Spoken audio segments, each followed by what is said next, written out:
me really well. Some of you, this is our first meeting, so I want to introduce myself and kind of tell you what we're doing here today. So my name is Kathleen Harwood. I am a mom. I'm a grandma of 7. I'm a former preschool teacher, a former health aide, a former school bus driver.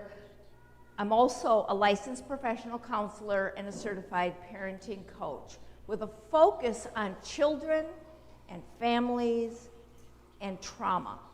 In particular, one of the things that I specialize in is something called childhood emotional neglect. For those of you unfamiliar with that term, I want to explain it really quickly because it will play into our workshop today.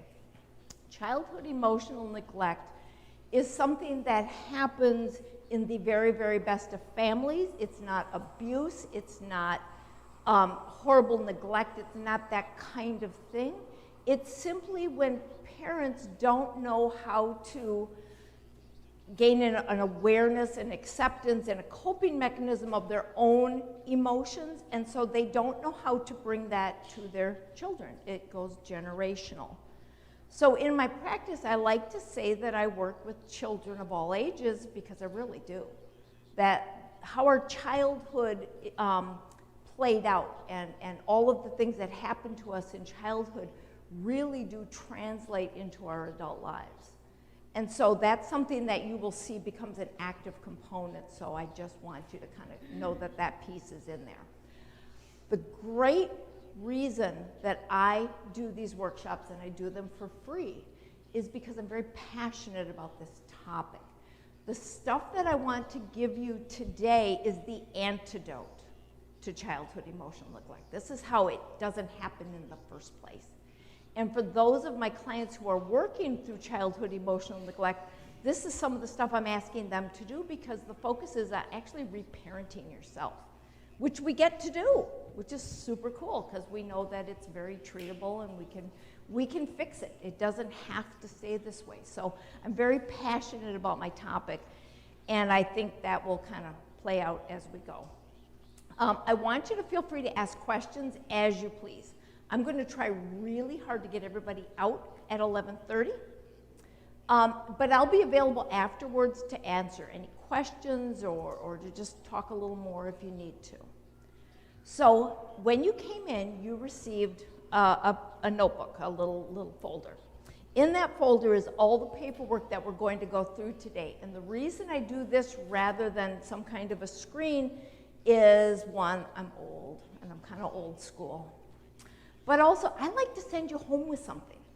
I want you to have something that you can hang on to and go back to and look over. You notice there's a pen in there. Take notes, ask questions. So feel free to really dig into this topic. We'll do this in 3 sections. The first session is why. I'm going to try to convince you that punishment doesn't work, which is going to bother a lot of people because it's what you're used to. But we're going to talk about the why. Then we're going to take a little 5-minute break, go to the bathroom, check on your kids, make sure they're still alive. They'll come find you if they're not. And then the second session will begin, and then I'm going to give you some skills to use, because if I'm going to ask you to replace punishment, I need to give you something to use. And then the third session, after we take another little break, we're going to take it for a test drive. Okay? So I don't want to be the only one talking here, but I'll be doing a lot of talking. But please ask questions, and feel free to really be, in depth with your questions, because that's why we're here. Okay? So let's start with session 1, and what you will notice is I've got this nifty little schedule that may or may not actually be accurate, but it's kind of what we're doing. The first page I'd like you to turn to is page number 3. Page number 3 are the 10 basic tenets of present moment parenting. This is what we're talking about is built on, these concepts, these ideas. I do want you to know as well that this is not just something that my brain cooked up. This is based in empirical evidence. There's studies and research behind this. So these are things that we've researched and we've studied and we know to be accurate.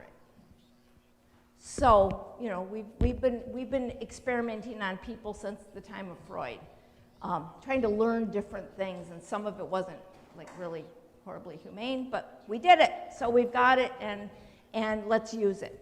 So let's go over these really quickly, and because it's foundational to what we're doing. So number one, attunement in the present moment is vital for a healthy parent-child relationship. Any clue what attunement means? Because I usually get somebody who says, what do you mean, attunement? Awareness, absolutely.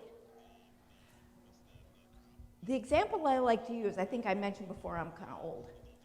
When I was a teenager, we did not have digital radios. We had dials. And so, yeah, I know, I heard about those. And so when we tuned in a radio, it was static, static, static, until all of a sudden, oh, I can hear it. That's attunement. You're going to tune in. You're going to pay attention. You're looking for clarity. You're looking for some understanding. That's attunement. We're not really great at that.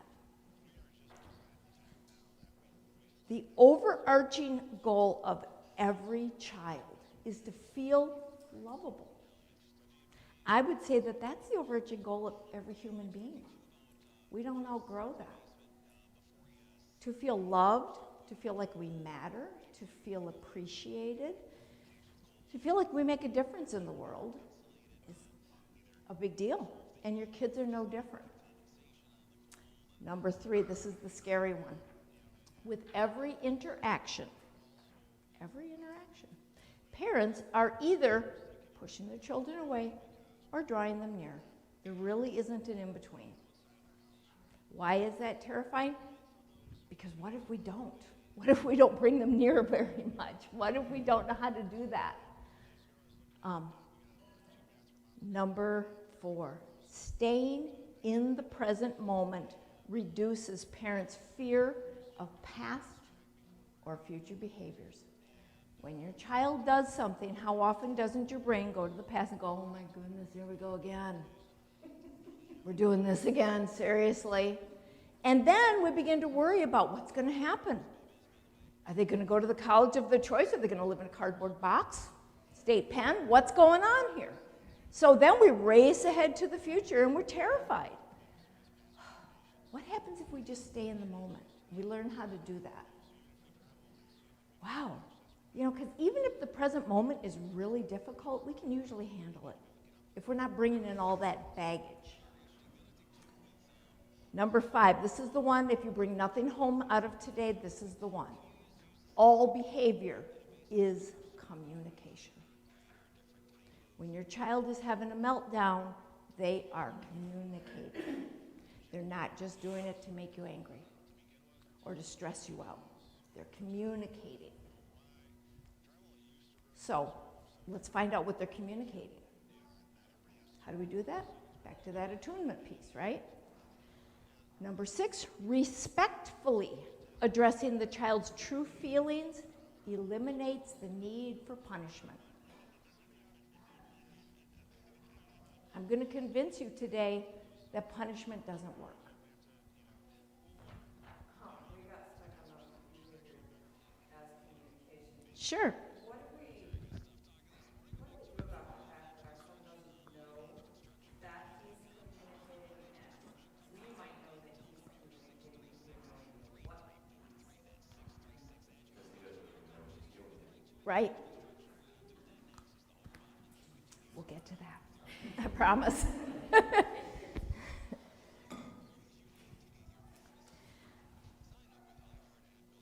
So respectfully addressing the child's true need. One of the best things my mother ever did for me, and my mother grew up during the Great Depression when children were seen and not heard, so that she got this piece is pretty amazing to me. When she would punish or scold and recognize that she had done it without, I wasn't guilty. She had made a mistake. She would actually come and apologize. which was remarkable. And she would always say, you know, kids need respect too. We need to stop thinking of children as inanimate objects. They are small human beings with all the same feelings and things that we have. So we have to start really understanding that we want respect, we need respect, so do they. How do we do that? The child's body is affected by emotional input from the parent, number 7. This one's going to boggle your mind. You're not going to believe. Number 8, the greatest human need is to be needed. We know that the foundations of self-esteem are not winning a trophy or getting a, hey, good job. The foundations of good self-esteem is self-efficacy. I can make a difference. I can do things that matter to other people. I can do hard things and come out on the other side. That's the foundations of good self-esteem. The parent's role, your role, is to support and guide your children as they become capable in their own right. You are not raising children, you are raising adults. And the last one, thank goodness for this one, parents do the best they can with the tools they have. So I will tell you, true confessions time. I have 3 daughters. My oldest turns 40 years old this November. I don't know how that happened. And I have told all 3 of my children that if I could go back in time and do things differently, there's things I'd do differently. I was not a perfect parent. I did the best I could with the tools that I had. I got all these really cool tools after I became a grandparent. So if I could go back and do some things over, I would. And all 3 of my girls went, oh, Mom, you did great. It was fine. Of course they're going to say that because I'm Mom. But, yeah, there's things I do differently, things that bother me. Hey, any questions about this before we launch in?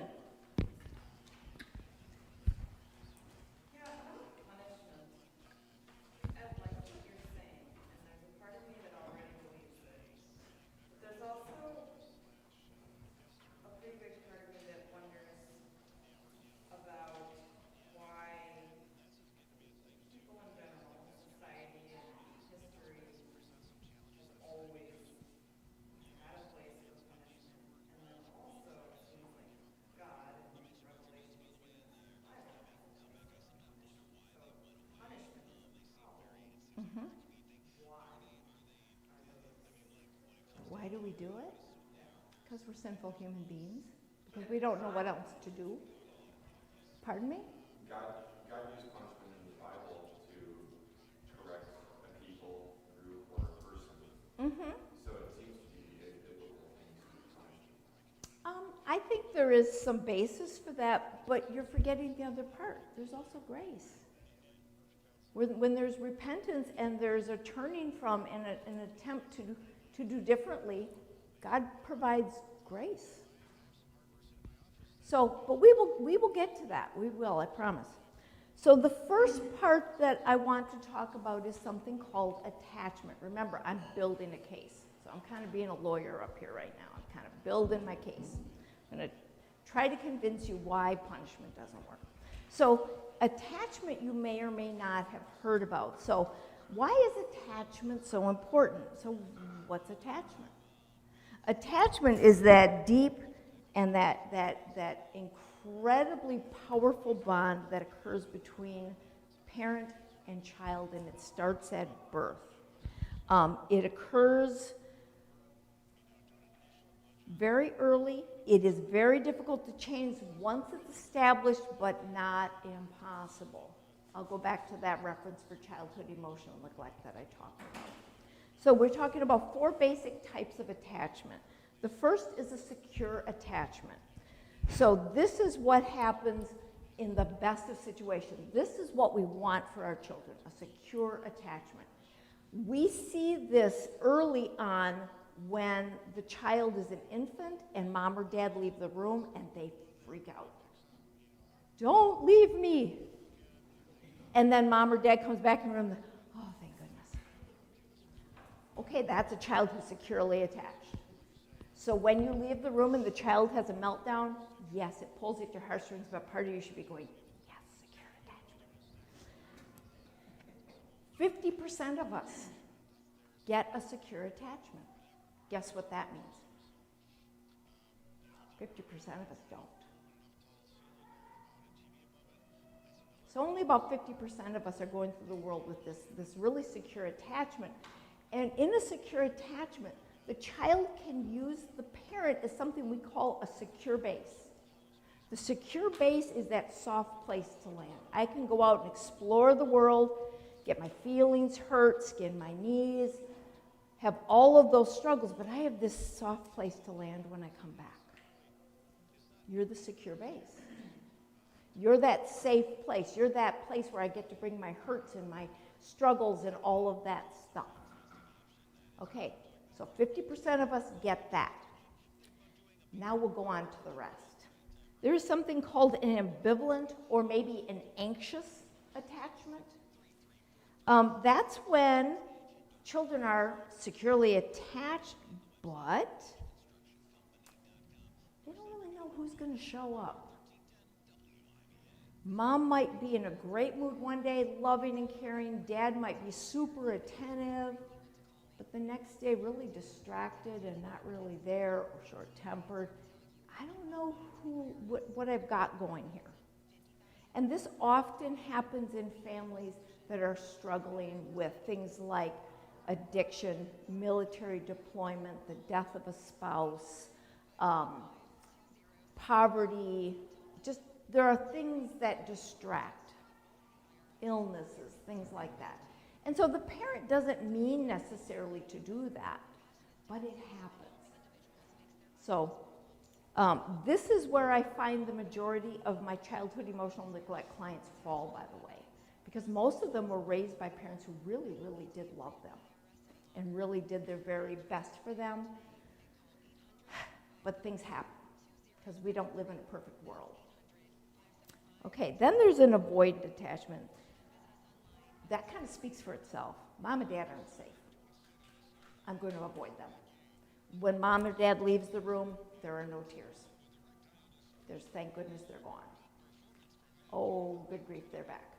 Now what do I do? And these are children who are in abusive, neglectful situations. Mom and dad aren't safe, which is one of my big concerns that happened during the pandemic. And we talked that, we would bring that up and we would put that component in because when the pandemic began, one of my biggest concerns, and since I'm talking to an all-adult audience, I will be frank, if I were an abuser or a pedophile, the pandemic would have been my nirvana on earth.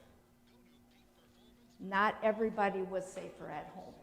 And we are just now beginning to open up and find out the catastrophic damage that was done. So people like me are going to be busy for a very long time. We've got a lot of damage to fix. And then finally, a disorganized attachment happens. It's sort of that ambivalent and avoidant together. And these, fortunately, are a very, very small percentage of the population, maybe 3 or 4%. And these are kids who grew up in just horrific homes, terribly abusive and neglectful, and these are often children who end up with personality disorders. These are some very damaged children, unfortunately, and unfortunately that happens. But there's a fifth kind. It's not on my sheet because I don't often talk about it in parenting workshops, but since we're bringing in that childhood emotional neglect component, there is a fifth kind of attachment that most people don't even know exists, and it's called an earned attachment. And that's the secure attachment you give yourself as an adult. That's the work that I'm doing with childhood emotional neglect clients because they're reparenting themselves and they get to redevelop that secure attachment. And it's difficult, but very, very doable. Okay, I'll stop here for questions before moving on. Okay, let's let's move on. Let's go on to page 5. I'm going to grab a tissue quickly while you... I don't know about anybody else, but allergies have been horrible this year.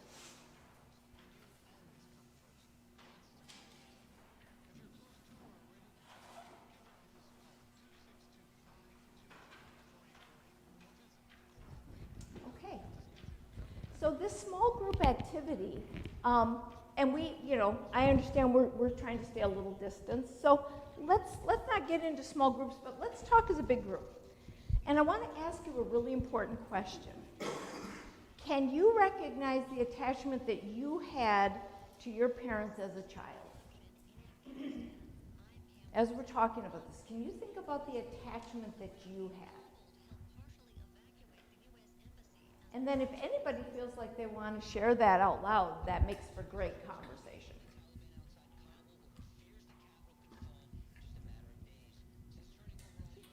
I think in my case, because my parents were together, I had a different one. Mm-hmm. Parents. Sure. And I would say my mom was definitely a safe place. Sure. I was very close growing up. My dad was like, if he's away, he's great. Yeah. But I noticed, like, one thing I wanted to maybe get on, maybe as a grandparent, you know this. Mm-hmm. When I see my children interact with my parents now, like, I'm looking for those cues, and it's changed. I think because my parents are older and they recognize it takes work, but they're better grandparents than they were parents. Grandparenting is way easier. Not gonna lie, grandparenting rocks, but you're right. In some ways you've learned better, but you're not responsible for the outcome. There isn't nearly the same level of anxiety and that level of responsibility. Parenting is the hardest job you will ever have. And if you think to your career, how much time did you spend in school or preparing for that career? How much did you prepare for parenting? We parent the way we were parented. So the fact that you're sort of aware of that difference it speaks to your level of attunement. Well, then another thing is, when I see them do this age that they, in my estimation, did wrong with me, it's resentment because I'm like, you're making the same mistake with my child and that you made with me. Mm-hmm. I mean, it's different because they're removed, it's the grandparents, but it does damage. So what do you do? I get upset, which is bad, but Oh, you can be upset. I don't like yell at parents, but I kind of like, oh, we're not going to bring them over here and throw them at home. Mm-hmm. So that's appropriate. So as parents, you're the gatekeepers, and you should be the gatekeepers. This is sort of minor, but what I found out after my mother passed away from my kids is that when I was gone, she used to give them a scoop of Cool Whip and a spoon. I thought, that's not my mother. My mother never did that for me, ever. But that's okay. Grandparents give this dynamic that is so necessary for kids. But if the behaviors are inappropriate, it's your job to say, no, we don't do this way. And I will go further. As a grandparent myself, my job, and I firmly believe this, my job is to support the parents in what they're doing. It's not to do it my way. It's to say, how do you want this done, and to do it their way. That's my job. My job is not to raise these children. My job is to support the parents in what they're trying to do, because it's a brutally tough job. So don't be afraid to be the gatekeepers. That's your job. Anybody else? Can you recognize maybe the attachment you had? Jenny? I had a question. Sure. With my dad, he always kind of shoved me aside and didn't show love because he didn't want a girl. So I'm sorry. I always had to be chased hard. after him for attention and affection and love. So I don't know what one that falls under. show love or affection or anything, but I always chased him trying to get it. 'Cause I was trying. How do you feel when that's happening? What's the emotion inside you? Well, anxiety, like I'm not good enough. I was never good enough. I was thinking more of an anxious attachment. It's what you want desperately from him, that for whatever reason he can't, he won't, he doesn't know how. And the possibility exists that he just doesn't know how. And that's not your fault. But it did impact you. So which one would that really be, though? Anxious, ambivalent, the ambivalent, I think. And sometimes you get a little mixture. I don't know that we're all purely one thing or another. We're humans. But so if you're an anxious attachment, then you find that with dad. What about with mom? Probably number 2. Okay, so with both. I mean, I didn't really feel, I mean, it felt secure sometimes, but not on a consistent basis. Yeah, that would be the ambivalent or anxious attachment for sure. Anyone else before we move on? Okay, so how do you help your child have a secure attachment? So especially if you're struggling with your own, how do you do that? It's really hard to give what you don't have. So attachment is enhanced when parents are attuned to their children. So attunement involves supporting your child as a unique individual. I have 3 daughters, same gene pool, same family growing up, 3 distinctly different personalities to this day. One size does not fit all. You have to tailor your parenting to the child. My oldest child never had to push her in a schoolwork. I was Mother of the Year to the teachers of my oldest child. My second child, not so much. Matter of fact, her 5th grade teacher used to call me from the classroom, and I could hear the classroom in the back, and she's going, and she's just ranting over the phone. So I was not Mother of the Year. So bad grades on my parenting report card. So that happens. So we have to really tailor to the child. The other piece is the child you have today is not the child you're going to have 6 months from now. So it keeps changing as they grow and they develop and they learn new things and they find a friend with attitude, or these things happen. So it changes, right? It changes. So understand this piece then. For a child, a parent's attention equals survival. And why on earth would that be? Well, I got to give you a quick lesson in the brain. There's 2 parts of the brain that we will talk about. The first is your prefrontal cortex. It's right behind your forehead and does not become fully mature until you're 25, which is why car rental companies don't rent to anybody under 25, by the way, just your trivia for the day. So they're not dumb. However, there's this other part of your brain that is fully developed and functional at birth. God made our brains to be the most incredible things ever. We start with the brainstem, and then different parts keep coming online as we grow and we develop and we learn. And that's why the developmental journey is so important, to understand that a 5-year-old cannot do what a 10-year-old can do. They're just not there yet. Their brain hasn't developed to that point. But there's this part at the brainstem called the amygdala. And the amygdala has 2 functions. It is your trauma center. It's where fight, flight, or freeze lives. It's also where your emotional memories hang out.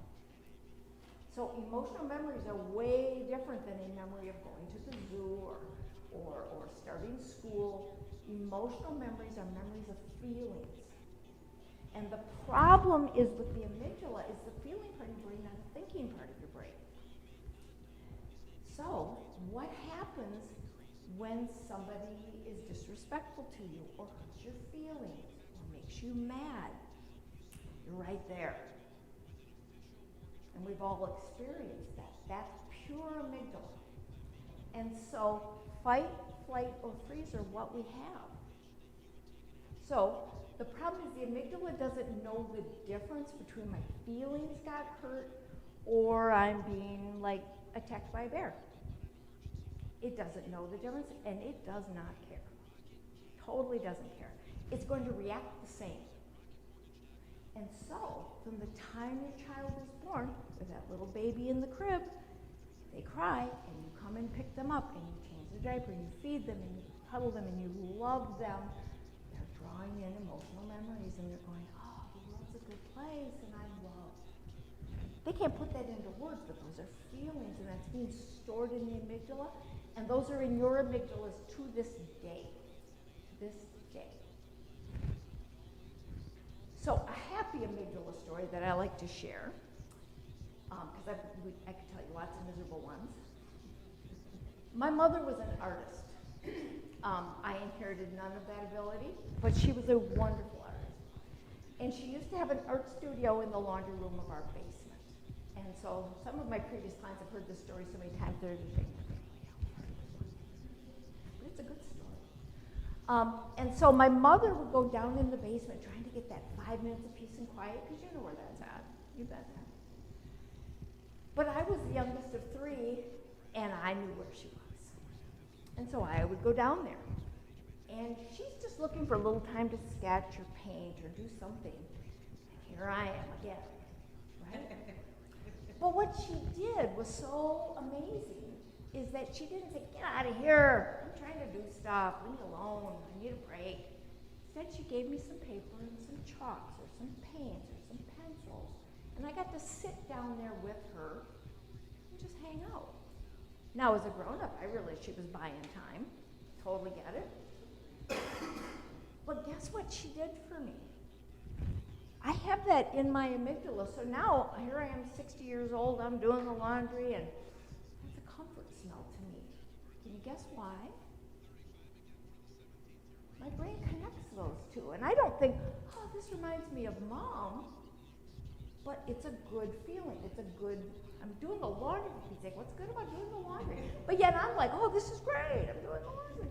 Because it reminds me of that being accepted, being loved, being considered, being included. And that's what we're talking about.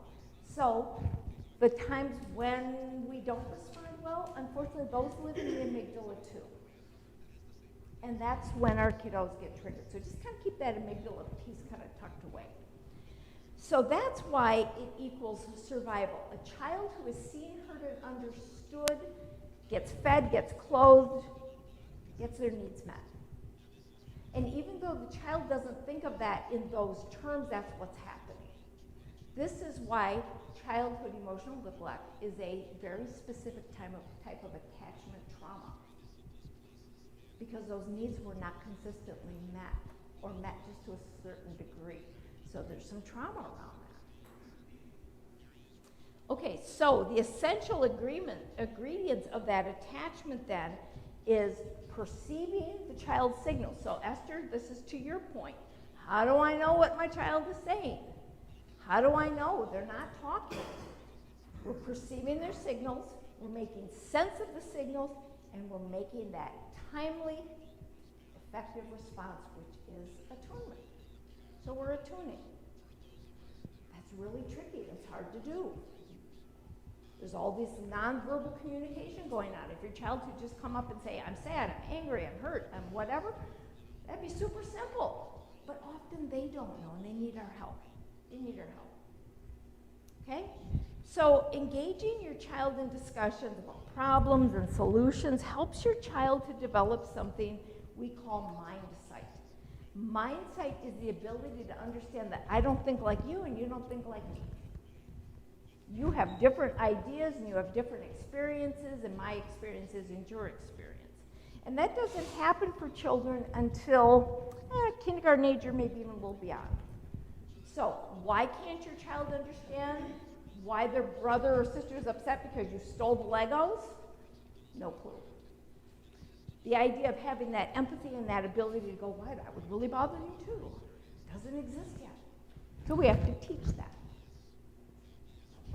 So the communication effect, I suppose I should see. Any questions before I move on? I do wax eloquent about my topics, I'm Any questions so far? Something that doesn't make sense? Well, with engaging the mindset, would that be like your kids don't think you were a child? Oh, your children cannot perceive of you being a child. Because they only know me from the point that they That's were right. born until they don't know that I was cool. Right, yeah. Which works in your favor, by the way. Well, and then the biggest thing for me was discovering that my parents were actually cooler than me. Like, and I thought they were like so uncool, but like, Yeah. they were just so much more cool. Yeah. So yes, to recognize that your kids don't know what they don't know yet is really important. I was so disappointed when I got to be like 20 and I recognized that my father in particular was human. That just really made me mad. I was like, how dare you be Well, human? on the other side, like I always, as a kid, I always thought my parents don't know what it's like to be a kid. And then, like now as an adult, I'm like, I don't understand what it's like to be an adult. So it kind of roles whistle, but Right.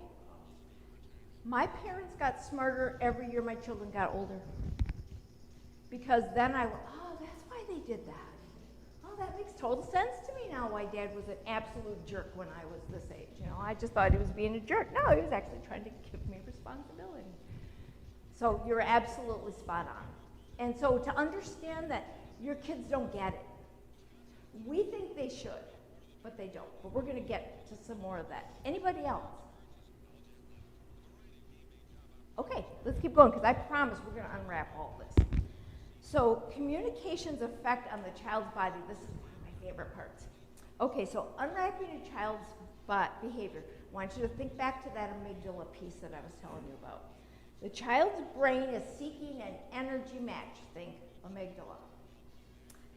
Positive or negative, this match is like crack cocaine. It is the sweet spot. This is what your child is looking for. Do you know what it's like when you're feeling really upset and somebody gets you? Oh, that feels so wonderful. This is what your children are looking for constantly, and they're looking to you.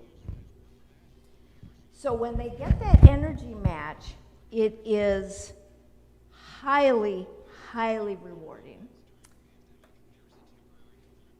When your child has a high energy brain, that could be not unhappy emotions. This could be, I just got home from school and I'm super wired and I'm tearing around the house. It can be that kind of energy. It can also be really upset, angry, tantrums. Okay. All of it, think of, is coming straight from the amygdala. This is a trigger, if you will, because they're human like us. You get to be the calmer brain. The calmer brain has the ability to calm the more excitable brain. Even if you're not seeing high energy behaviors, but you're attuning to a high energy emotion, that they feel super strongly about something, you get to be that calmer brain. You get to provide the attunement, that adequate amounts of positive energy. And how will you know? Your child will let you know. You'll know immediately. There'll be no question in your mind. What they're looking for is the attunement. What does attunement look like often? Often it is not solving their problem. Sometimes you can't. But it's going, yeah, I get it. Me too. Yeah, I know what that feels like. You want to talk about it. And allowing them to just have whatever emotion they're having. Because we like to think we are logical beings, that we have this linear thought process. And here's the dirty little secret. God did not make us logical. Well, he might have started out that way, but things changed. We are emotional. We are emotional beings, and we perceive the world through an emotional lens. God made us to be in relationship with him and with other people. We are relational beings. And our emotions are how we connect relationally. So to disregard emotion is to disregard the relationship. And we don't get that because in our society, What's the worst thing to say about somebody, but they're so emotional? Oh, there's so much drama, right? We're not showing emotions. I'm sure I'll show you happiness. I'll show you excitement. I'll show you contentment. But sadness, depression, anger, especially for a female, we're not allowed to be angry. And guys, you're not allowed to cry, be sad, show weakness. But the problem is you're human, and God made you that way. And he wants you to use that full spectrum of emotions, not to take over your thinking, but to inform it. If you're not connected with your emotions, you don't know how to respond. And this is what we're teaching our children to do, to recognize, I am super angry. Now what do I do about that? Because I don't get to just say or do anything I want.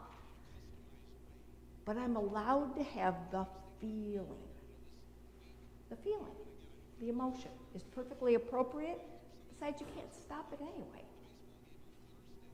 If one of you manages to figure out how to stop the emotion, it means you've also learned how to stop your heartbeat and your brain waves. Impossible.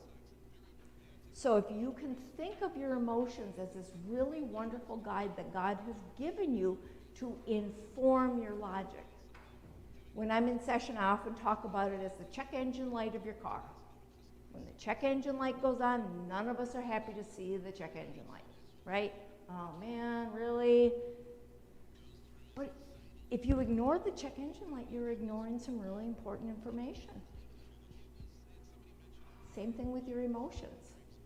If we ignore it, we're ignoring some really important information that we need to live our lives and to make decisions and to do everything we need to do. Okay? Any questions so far? Okay, let's go on to page 6. So, I've talked a lot about emotions. So now I'm going to tell you about the effect this actually has on your child's body, physiology. So the heart is involved. So the Institute of Heart Math has discovered that the human heart is responsive to emotional input. The heart has its own neurological system and sends messages to the brain. There's neural pathways from the heart to the brain. And the messages that are sent repeatedly strengthen that pathway. So you will see there's some stuff here to read. The one that you might really get into is the Heart's Code by Dr. Paul Pearsall. So Dr. Pearsall was a heart transplant surgeon.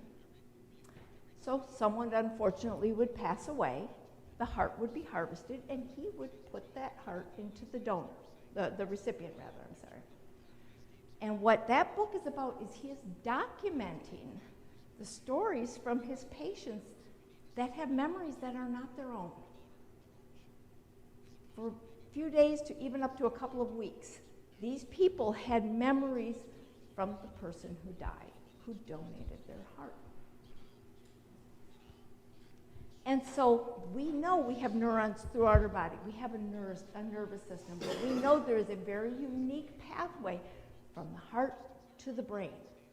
We have always looked at the heart as that's where love lives and that's where emotions live until we got scientific and said, no, it's an organ, it pumps blood, that's all it does. And in fact, both are right.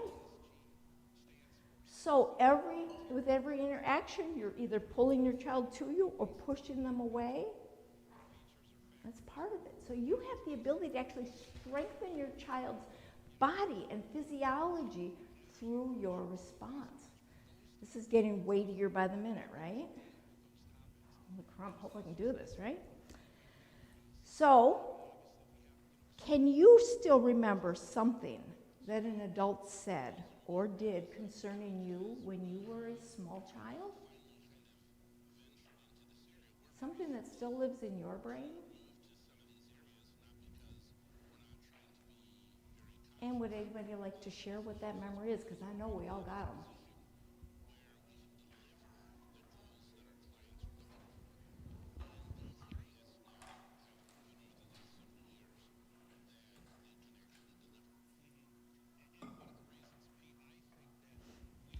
So this happens every workshop I do, so I always lead off with one of my own. Some of my clients have heard this story before. When I was in the 6th grade, I had a teacher, a math teacher. I'm allergic to math. I hate math. Math was the bane of my existence from about the 6th grade on. Why am I a counselor? Because engineering was way too much math. So math and I do not get along. In the 6th grade, I had Mrs. Stint. And she had this policy during recess, if you needed extra help, that's when you could come in. I grew up in a family with a dad who said, there's no dummies in this family, and you better not be bringing home any C's. So I was terrified. I mean, I could not bring home a C. So I was in there every lunch hour, just trying to get help, trying to get up to speed.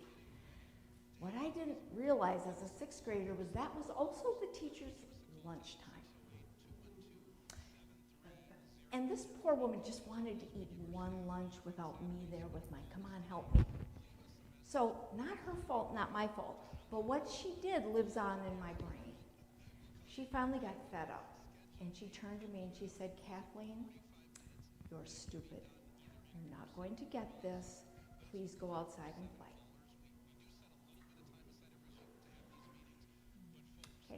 I'm 60 years old, that's still in my head.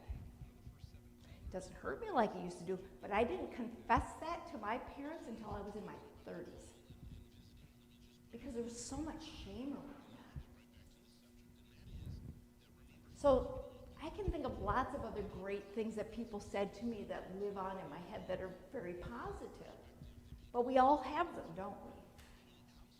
What we say to our children really matters. It really, really matters. Okay, now that I've broken the ice, anybody else care to share? Well, it kind of focused where I was trying to figure out my dad worked all over, he was always busy, my mom was in school, college school, as a kid, and so I was close to my mom, but she wasn't around. I wasn't close to my dad, he was never around, so that was great, but like teachers, I can still remember all my teachers' names, like all the way up to like high school. And they're all women, so that mother-child thing is there as a teacher. And of course, in the early grades, it's all one person teaches all the subjects, so you're with them 8 hours. You're really attached, don't you? And I mean, I didn't go to very small elementary school, but there was only like 15 kids, so I mean, it's a pretty small ratio. And I remember I was very artistic, and my one teacher said, well, you should do something for this art competition that we're having at our school. And I did, and I won. So Cool. it was, that validation, because And that encouragement. like art and music, that's a major communication and feelings, like, memory, emotional memory, that's music and art, all that's all very much part of my identity. So Good it just memory. validated that as well. Yeah. Awesome. Anybody else?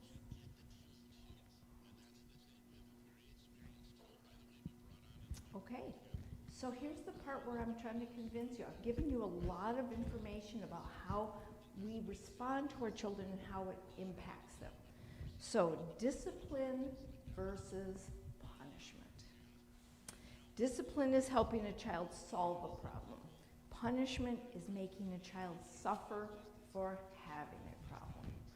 They do not respond like adults, they respond like children. So discipline means to teach. We all know what punishment means. So let's stop punishing our kids. Let's start teaching them. Because they're counting on us to teach them what to do.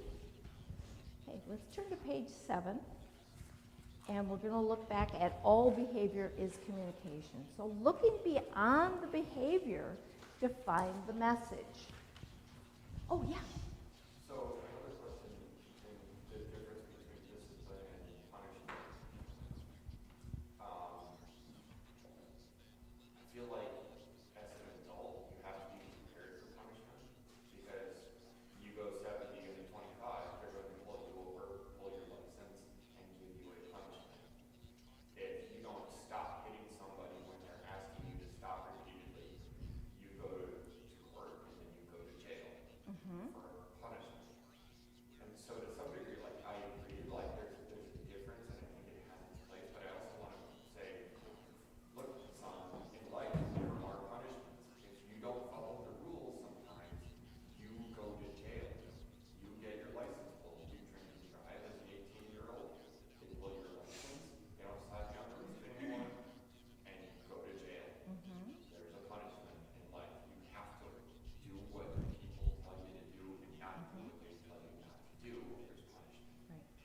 I'm going to split hairs a little bit, and what you describe as a punishment, I see as a natural consequence. If I don't pay my electric bill, they shut me off. How many times does that happen before I remember to pay the bill? I learn. It's a discipline. If I can add, when I was disciplined as a child, what they call discipline, it was never explained to me why I was spanked. Mm-hmm. I was kind of a taboo thing. No, Why you I were punished. I was punished. I was punished. I wasn't disciplined.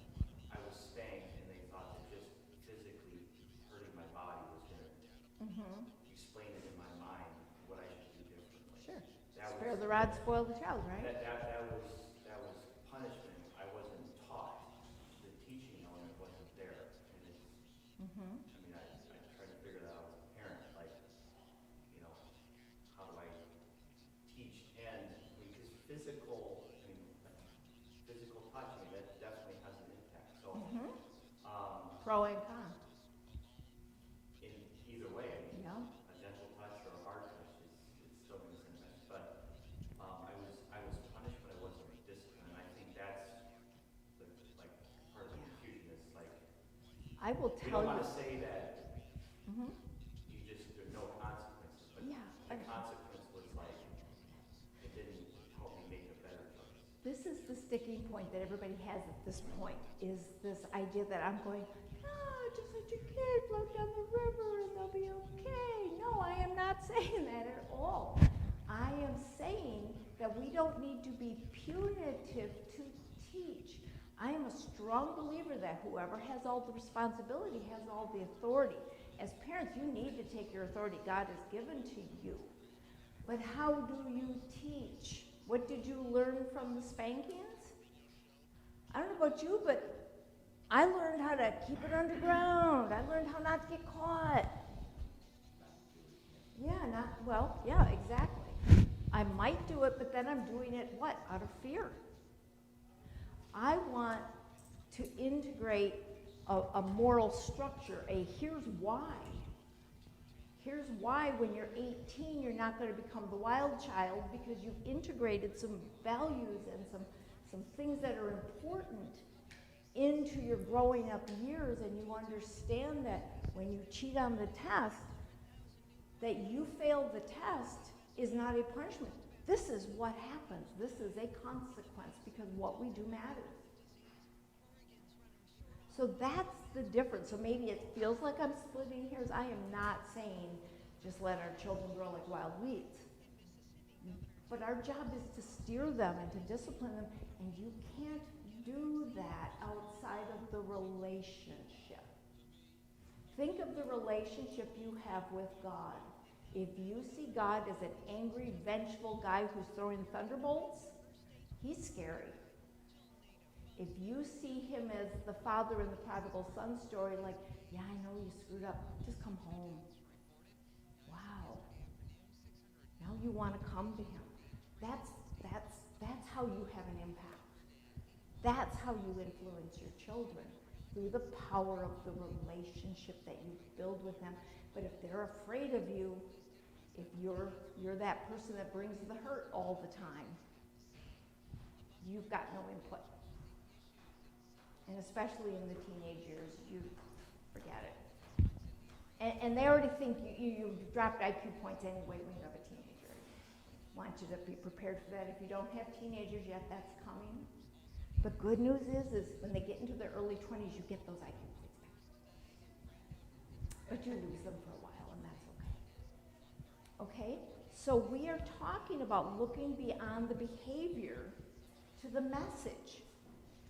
So looking past the behavior, which often looks like disrespect, and quite frankly could be. Sure could be.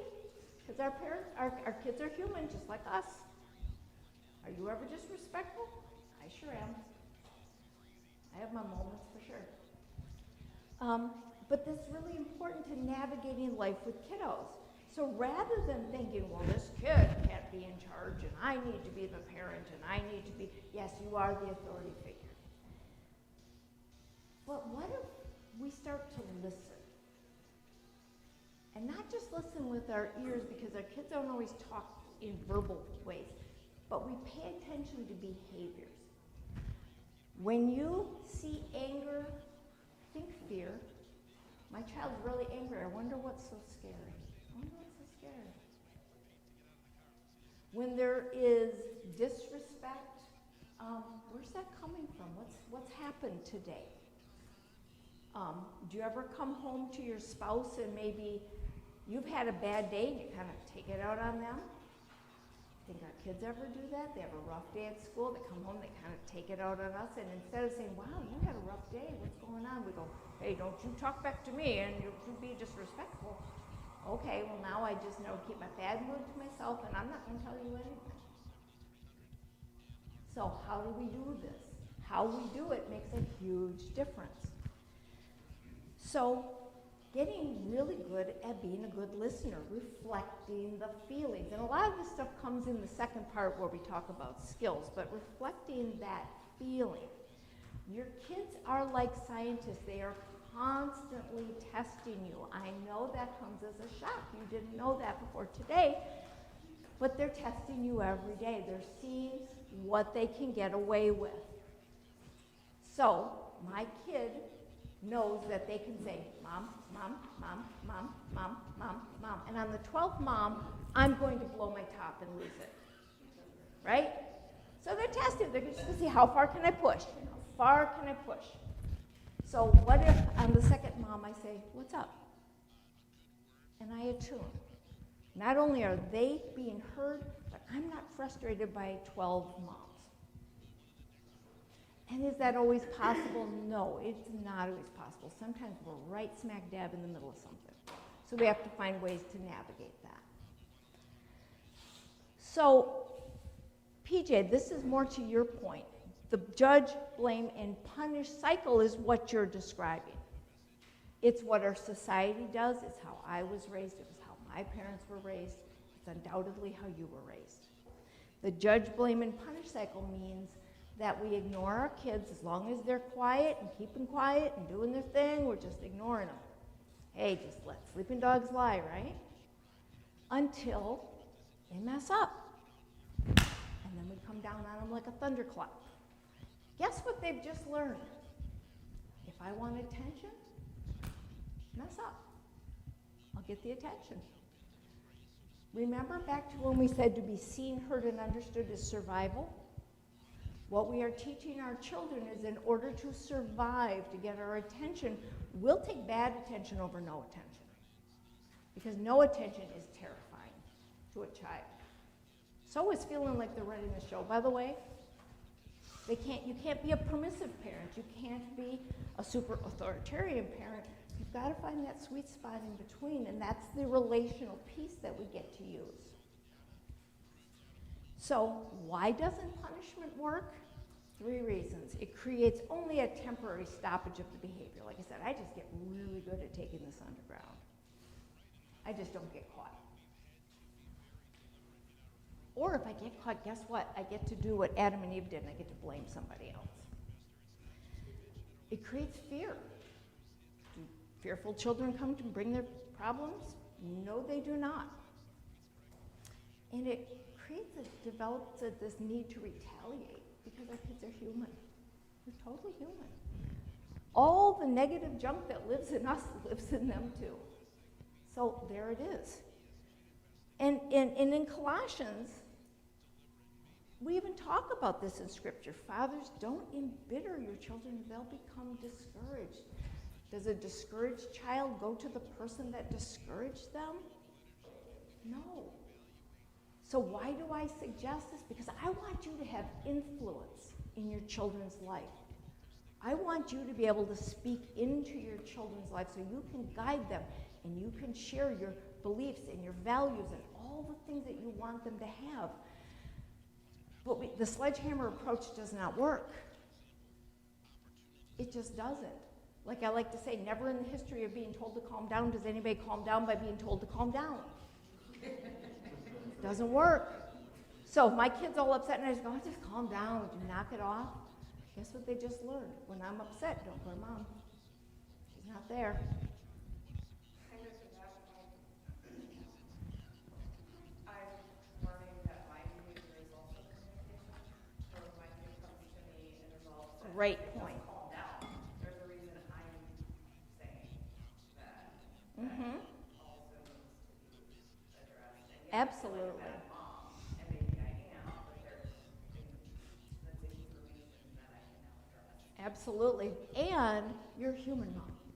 Remember, you're doing the best you can with what you have, and we all lose it. Remember I told you my mom, when she found out she punished me and was wrong, she would come and apologize. That was life-altering. For a woman who grew up during the Great Depression, and I grew up in the 60s and 70s, parents didn't do that. That was remarkable, and something that impacted me and my parenting and my kids. Think of that one small thing and how powerful that has lived on. So, great point. Thank you. So, yeah, we're human too. So, let's go to page 8, and I'm going to try to wrap us up so that we have a little bit of a break before we go on to session 2. Okay, so this new way that I am advocating taps the power of the present moment. As of yet, and my guess is never will be, God has not provided us with time machines. Time travel is not possible for us. So we cannot go into the past. And Scripture tells us that God has already removed our sins as far as the east is from the west, so does the past really matter anyway? We can learn from it, but we don't live there. And Jesus said, tomorrow has enough trouble of its own. Let's not borrow any. So when we live in the present moment, which is very, very difficult for us to do, which is why Scripture talks about our anxiety and depression, and Scripture is really open about the struggles we have, the very real human struggles we have. If we can learn to live in the present moment, this is the time that God has given us. I don't live in next week, I live in now. Well, even if now is sort of stressful and difficult, I can usually handle now. It's when I borrow all this trouble from the past and the future that I get bogged down and I struggle. Well, we're all that way. So when you use the power of now, when you stop worrying about the past and you stop freaking out about the future, you can decrease fear, not just in you, but in your children. You join your child where they live. You're beginning that relational peace. You slow everything down, and goodness, wouldn't we love that? We are so busy, so hurried. If we could just learn to slow down and be in the moment a little bit more. It honors the relationship. God gave you these children. He chose you to be their parent. He didn't choose anybody else. He chose you. And the job that God gives us, He equips us to do. I don't feel very equipped to do That's that. what you're here for. That's what you're here for. Took me 60 years to get all this, so don't feel bad. You're way ahead of the curve. It honors the relationship, and we get rid of the guilt. There's no point. Guilt is pointless. If we learn from our mistakes, that's motivation. Guilt actually has a good component. It's your conscience. It's what God gave you. When our conscience is active, it motivates us to do that very thing I talked about my mother doing. Come and apologize. Just come and apologize. Say, wow, you know what? I messed up. I am so sorry. Please forgive me. Wow, I just got to model repentance, forgiveness, grace, and I'm connecting. Any questions before we take a quick break? All right, let's just take 5. Feel free to grab some more food. The bathrooms are downstairs if you need them. And let's plan to come back here at, let's say, 10:50. Or, yeah, 10:55. We're not going to make it 10:50.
Okay, so here's the fun part.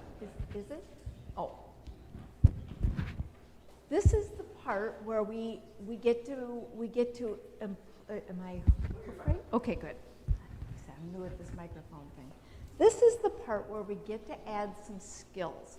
So I want to give you a little background before I actually get into the skills, because we have one or two people kind of out yet. So these skills came to me as I was finishing up my master's program to become a counselor, which I did like in my late 40s and early 50s.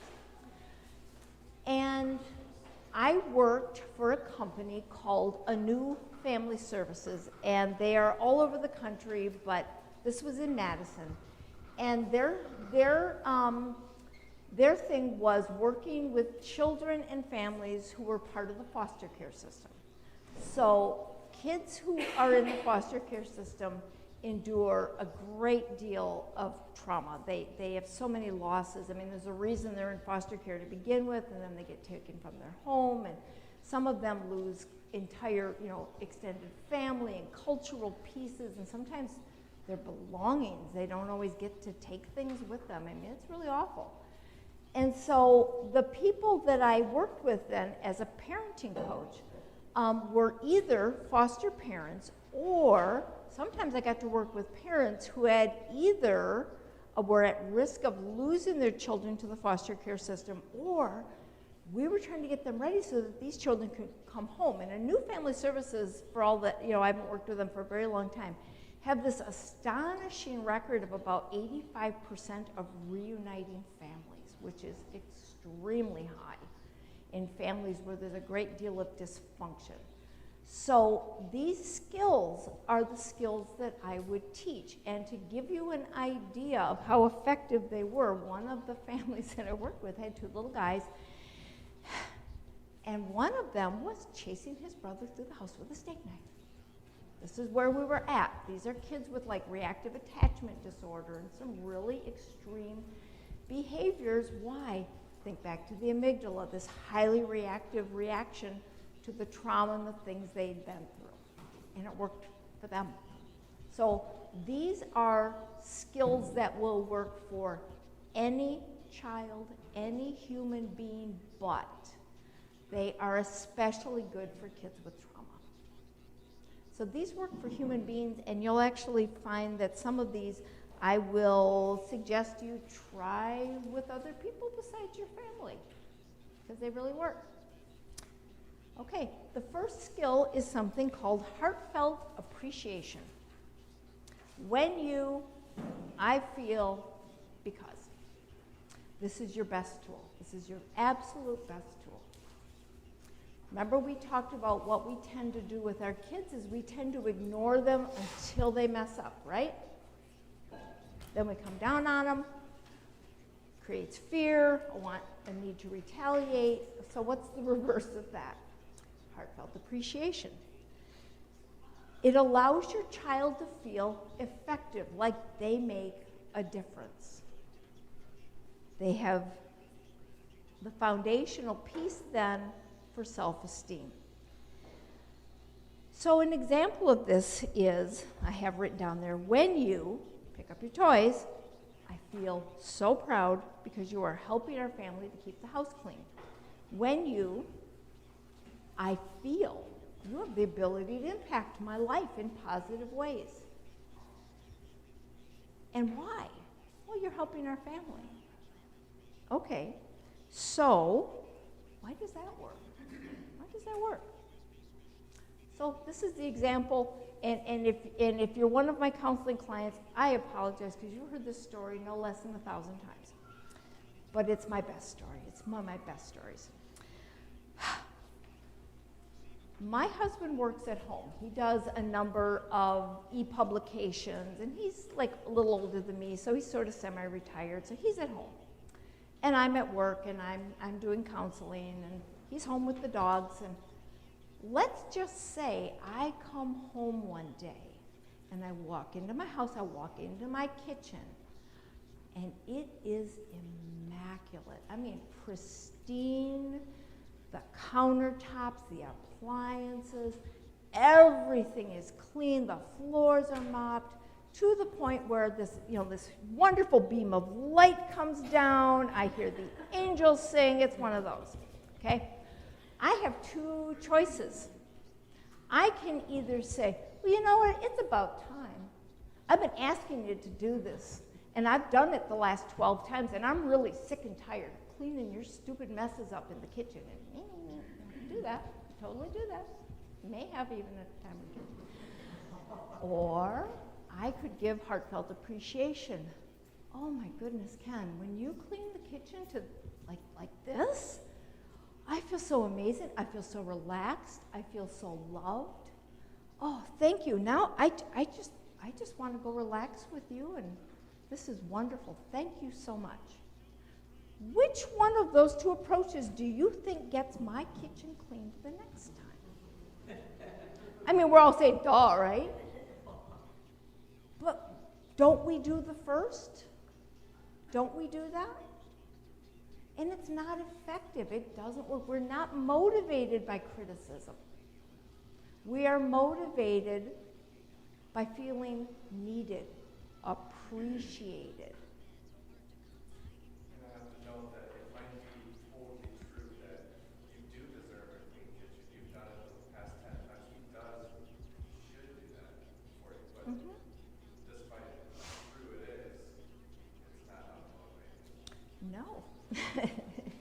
You're right. All those things are true. Those things might be very, very true, but that's not the point, is it? The point is, I want to feed the behaviors that I want to grow. I want to feed them. I don't want to damage the relationship by doing the beat down, the punishment, if you will. Does that draw my husband closer to me? Sure doesn't. Does it push him away? Yup. So why do we find that so hard to do? Because I think it speaks to your point, Casey, that you're supposed to do that. Yeah, your kids are supposed to do lots of things too. And we kind of take that for granted. They're supposed to pick up the room. That's the rule. Yeah, they are, but they're kids. They're kids. So, if we use this tool, we get to grow the behaviors, we get to feed the behaviors that we're looking for. Far more effective if you understand that we are not motivated. What draws us to Jesus Christ? Grace, mercy, forgiveness. That, like I said, if we see God as this horrible, mean guy who throws thunderbolts, we don't want anything to do with that. But when we understand there is love, there is grace, well, now we get to give that, and we get to model that for our kids. But I'm going to tell you one very, very, very important thing. Don't make stuff up. Don't pretend. It's got to be real, because kids know when they are being snowed. They know. So don't make something up. If they did a lackluster job at something, don't go, oh my goodness, this is so amazing. They know. They know. But can you begin to find the things that your kids are doing well? Because I guarantee you your kids are doing things well. There are things they do well. And I'll go back to my time at Anu. There were kids, highly traumatized kids, who were doing very little well. And these are parents who are like, I can't find anything. This kid doesn't do anything right. Maybe they rinsed and hung up their toothbrush. Maybe the socks made it into the hamper. Yeah, but they're supposed to do that. Yeah, they are. You want the t-shirt and the jeans to go in the hamper too? Hey, I really appreciate that those socks made it into the hamper. Sounds ridiculous, I know. But if we start to acknowledge when our children are kind to their sibling, or when they just picked up the toys without being asked, wow, that feels amazing. You get to use the power of the relationship to grow those behaviors. So that's why I'm saying this is your most positive tool. Now, the words, when you, I feel, because, nobody talks that way. I get it. get it. So feel free to change that up, and also to know that if you go home and you start using this, your kids are going to give you the, what are you talking? What is this? What planet did you come from? And here's what you get to say. You know what? I'm your mom. I'm your dad. It's my job to let you know when you're doing things well. So get used to it, because this is the way it's going to be from now on. We're going to talk about this. And I'm going to suggest, like I was talking about my husband, let your kids see you two talk between yourselves that way. Talk to your spouse that way. Talk to other people that way. You know, my husband, yeah, should he clean the kitchen? You bet. But would he like to hear, wow, I super appreciate that. That just means the world to me. Yeah, we have a need to be needed. I'm going back to the 10 tenets. We need this. So feeding the behaviors. When they do something right, catch them doing it. But it's got to be real. Okay? Any questions about that? Sure. This might be besides the point, but it popped into my head when you first started. I was wondering if this works in the negative case. Oh my goodness, thank you for bringing that up. I meant to. Yeah, don't ever use that in the negative. Like when you spit on the floor, it makes me Yeah, don't do gross that. out. Don't do that. Something like that. You'll lose your positive tool if you do that. But we're actually going to get to a place where they're going to know that that's not okay. But for you to say, hey, you know, do you see me spit on the floor? No, you don't either. Come on, let's clean that up. We're not going to punish them and yell at them, but say, you know, consequences. Hey, we don't spit on the floor. Come on, get some stuff. Time to clean that up. So we want them to be responsible for what they do. But what we don't want to do is give them the beat down. So, just taking this example, if that happened to me in my house and my son spit on the floor, I'd be like, son, that's not okay. Now you need to mop the floor because there's consequences for your actions. Mm-hmm. So why don't you go ahead and give them mop? You'd be like, I just spit on that one spot. Yeah, well, when you get to a job and the floor and something's dirty on the floor, and your boss, you make a mistake. Your boss makes a mistake on the whole floor. So you need to clean Okay. the whole floor. So here's the thing, he's not an adult yet. He's getting there, yes. But we want the consequences to be appropriate and not overwhelming. Remember, the goal here is to teach. So I understand you're applying adult standards. Someday you're going to be an adult at a job and they're going to make you, that's all true, all true. But he's how old? Yeah, he's 12. He's doing really dumb 12-year-old things. He's not doing what a 20 or a 30 or 40-year-old. So we have to understand where he is at developmentally. Because hopefully by the time he's at a job, he'll know not to spit on the floor. Remember, we're worried about future behaviors. Just live in the now. So yeah, he's got to clean that up. I'm just going to suggest that mopping the entire floor is not a punishment that fits the crime, if you're looking to punish him. But if you want to teach, there's consequences to spitting on the floor. You're cleaning that spot up. I'm not cleaning it up. Your mom's not cleaning it up. This is your job. So I'm just going to play on that. Sure. There's a point where, you know, he's goofing around with his brothers and he spits on the floor. That's not appropriate. Yep. Clean it up. And you say it's not appropriate. But then when they become defiant and do it again, then I have to agree. He's not on the floor. So I mean, that's, because they've taken it to the next level. Yep. And I feel like that's where I, as a parent, my kids are older. Yep. I only have a 16-year-old left at home. But that's where it's like when they become defiant, that's where I get hard on punishment, and I know that didn't work. So we've got a whole toolbox here. So we'll get there, I promise.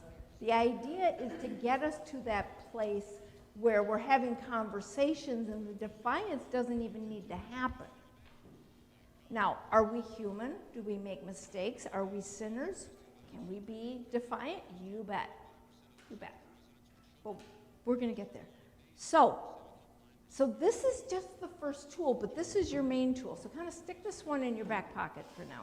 Okay, the next skill is the family meeting.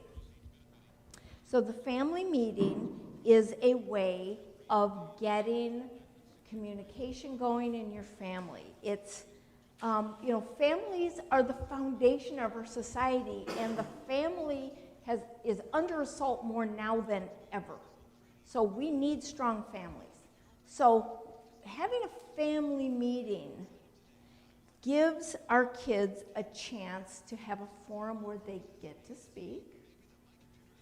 It helps to create this family identity. Whatever happens out there in the world, we're the Harwood family. This is who we are. When one of us is in trouble, we circle the wagons. We're with each other. So we create that family identity. It helps to create that belongingness, and it rewards and reinforces what you want. What do you want your kids to do? You want them to listen to you. We want them to listen. We want them to hear what it is we have to teach them. Okay, so here's how it works. The first family meeting, you're going to find something, I don't care what it is, to use as a talking piece. I have seen wooden spoons, play microphones, Barbie dolls, it doesn't matter. Something is a talking piece, and whoever is holding the talking piece gets to talk. Nobody else but the person holding the talking piece. Kids eat this stuff up. They know. They get the rules. They get it. So you're going to start off with one of the adults calling the family meeting, and you're actually going to say to your kids and say, hey, you know what? We're going to start having family meetings. And their first reaction is going to be, uh-oh, that's not going anywhere well. But you're going to say, you know what? We were thinking maybe Sunday after church, maybe about 2 o'clock. Can you be there? Can you make it? And they're going to look at you like, well, what do you mean, can I make it? You're the parent. You tell me, am I going to make it? But we're talking respect. We're teaching them respect. We have to model the behaviors that we expect of them. We can't be jerks and then wonder why they're being disrespectful to us, right? Can you make it? And they're going to go, well, yeah, I guess. So you're going to start this family meeting. You're going to explain how the talking piece works, and you're going to say, I'm going to start this family meeting by telling you what I love about being in this family. What I love about being in this family is that we get to have dinner together every single night, and I get to hear about your day. And you pass it on to the other adult, if there's 2. And they're going to do the same thing. And then you're going to pass it around. And your children are going to get how this works. When it's my turn, I get the talking piece. And so I can listen to other people because they're going to listen to me. There's a system here. I'm going to get heard. I'm going to be heard and seen and understood. I'm not going to feel that tension anymore. I have a way to be heard. And so you're just going to go around and say, what I love about being in the family. The first meeting is super positive by design. Super, super positive. Take as many turns as you need. If you have nonverbal kiddos, that's okay. Let them sit in. They can integrate. They'll get this eventually. If you've got somewhere between 2 to maybe 5 or 6-year-old, plan on some time because this can go on for a while. I love that we have a purple dinosaur in my toy box. That's awesome. So it can be a little lengthy. So just sort of plan for that. Or you could say we're each going to go around 3 times or something, no more than that. So feel free to set some limits. And then you're going to end the meeting. And guess what you're going to do? Hey, you know what? We'd like to do this again next week. Can you be here Sunday at 2 p.m.? Sure, why not? So we have young kids, as you know. Mm-hmm. Would maybe structuring it like a game rather than, hey, let's take a bath. Instead, let's take a bath. So we make it something that is perceived as fun rather than something that is like it's a duty. Okay, so the family meeting meeting itself feel sort of duty-ish, Well, I you mean, think? no, I mean, 'cause we have dinner together, and we do much the same as what this is Mm-hmm. on a nightly basis, pretty much. Do your family meeting at the dinner table. It doesn't matter when you do it, it's when you guys decide to do it. Dinner time's a great time to do it. And then when you're a captive audience, like when you're in the car, like you're not gonna get out of the car with you. We hope not. Well, yes, I'm going to suggest something. I don't care really when you do it, but I'd like it to be something special. So I get integrating it into stuff. There's no problem with that, but keep it something special. This is something our family does. You know, we have a way of talking. So the question I have is, I think what I'm hearing is the goal is to make sure that it's consistent, Mm-hmm. and that, you know, whether it's weekly or every other week, it's something that the family determines together, Mm-hmm. right? When I think of like my family of origin, a family meeting was always something like, someone's in trouble, like Yep. we're gonna like lay down the law, and so what I'm hearing is more like, this is more that positive affirmation. Yeah, we're good. But do you think, as the family meeting evolves and as the kids get older, because you know our kids are 5 to 7 or whatever, does it become a place where you talk about hard things? Oh, yes. Let's go to the second meeting, shall Oh, we? sorry. That's okay. No problem. That's it. Obvious, Segueing for you. yeah, obvious question. What you're doing with the first meeting is setting the format so they're not doing the, oh man, we're in trouble. Because when you call the second family meeting, they're going to go, well, that first one wasn't bad. That was okay. That was okay.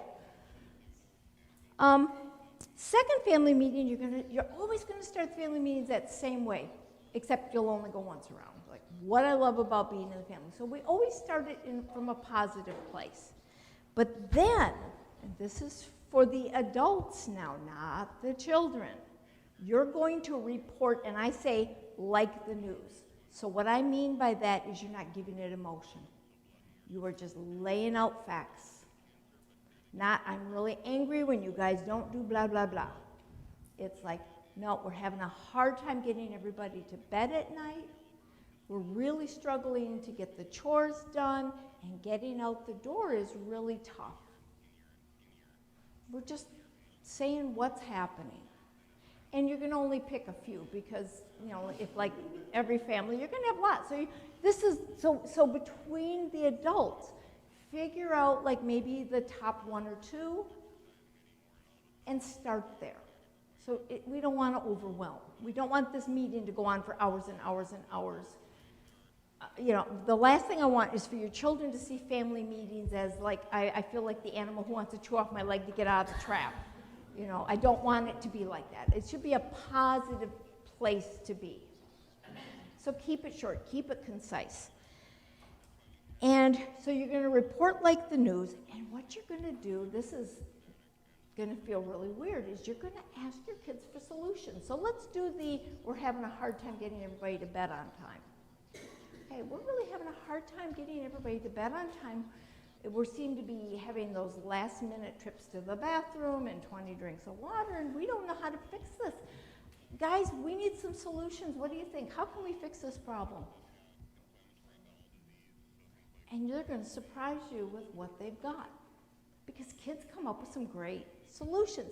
Now, are they going to come up with the really ridiculous things that, well, we just won't have bedtime? Yeah, they're going to do that. They're going to do that. And that's okay. And you can smile and go, yeah, that's not happening. So now let's get back to finding solutions. And what they might say really will surprise you, because they really do have good ideas. If you've ever been part of a corporation that has asked you about your job and what you need, this is the same thing. You know what your need is. You know what's going on. When somebody asks you, that's awesome. Now we can actually start to get solutions. So you're integrating your kids into the solution making. You are not abdicating your authority, but you're helping them to become problem solvers. This is part of the discipline process. This is the teaching, and you get to do that. Mm-hmm. What if you got like one kid that's going through a certain time, whether it's a phase or whatnot, that like my daughter who's 7, she has, you know, she likes to steal. So what if the main problem in the family is one individual child? I would always individualize things like that. I would not bring that into a family dynamic because that's shaming. But you definitely need to address that with the child. But what we're talking about is getting the family to function better, the family dynamic. You know, we're a team. How do we do this together? But that's a really good point. So you're going to ask for solutions, and what's going to happen over the course of time is you're going to develop family rules. No spitting on the floor might be part of your rules. You know, it might pain you to say, do we really have to write this down? Yeah, maybe you do. Maybe you do. But that's okay. So let's continue on to page 10 because we're going to talk about those family rules. So for younger children, I know it's not popular to use the word no because it feels really negative, but I will tell you from experience that younger children understand the word no. No hitting, no yelling. But can you use other words like we use an inside voice? We are kind to each other. Okay, what does that mean, we are kind to each other? And you get to have that conversation within the context of the family meeting. And so this list of rules is going to evolve over time, and it's going to change as your children get older and the family dynamics get older, so it's really sort of a fluid thing. If you have kiddos who aren't reading yet, pictures work great if you're going to have a list of family rules that I suggest you put at kid-eye level. If they're readers, great. You just print them out, or you let them maybe decorate up a poster board or a whiteboard or something with the family rules. But kiddos respond really well to, like, no fighting. You know, two little stick figures doing this with a circle and a line through it. They get that. They get that. So we just have to know what developmental stage your kiddos are at. You might end up with kind of a hybrid of a reader and a non-reader. And that's okay. Your family is very individual. Do what your family needs. And so you're developing this thing of rules. So making that rules list and posting it at kid-eye level is great. And then understand that your job as the parent, you have all of the responsibility, so you have all of the what? Authority. Authority. You have the authority. Don't be afraid to be parents.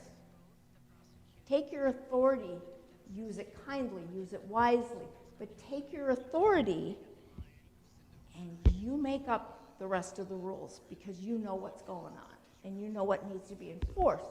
Also, your children need to be told that as parents, you have the right to make rules on the spot as needed. So you're at Target and your child is screaming across the parking lot. Guess what our new rule is? No running through the parking lot. So you have the authority. But we want to integrate our kids into this process because someday they're going to maybe raise your grandchildren. We want them to be problem solvers. We want them to know how this works. Okay, any questions so far? I know, this sounds like La La Land. We're getting there, I promise. Okay, so what happens when a rule is broken? Because that's going to happen multiple times. Because why? We are sinners raising sinners. Okay, so we're going to mess it up. They're going to mess it up. It's going to happen. So remember, as hard as this is, give it as little intensity as you can. Remember, you are the calmer brain. The calmer brain has the ability to calm the more excitable brain. Is that really hard to do when you're on your last nerve?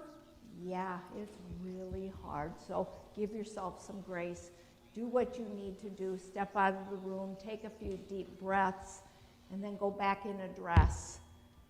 Take care of you first. So you've got to meet your own need too. But this is hard. But as hard as it is, try to give it no intensity because you want to be able to reach and teach. So what if instead of seeing our kids as bad, what if we saw them as sinners in need of grace and direction and salvation? We get to model that. We want our kids to see us living our faith. That comes in the form of grace and forgiveness, but it also comes in the form of boundaries. Jesus was really great at boundaries. He always called people to a place of repentance. He always called out sin and called for repentance. That's what we're doing. That's what we're trying to do. If we are immediately going for the punishment, we don't get to do that. They have shut down and they're done because they're human like us. Okay? So let's give you guys some more tools. So we've gotten to the rules. So what happens when a rule's broken? Because we can count on that. Okay, the skills.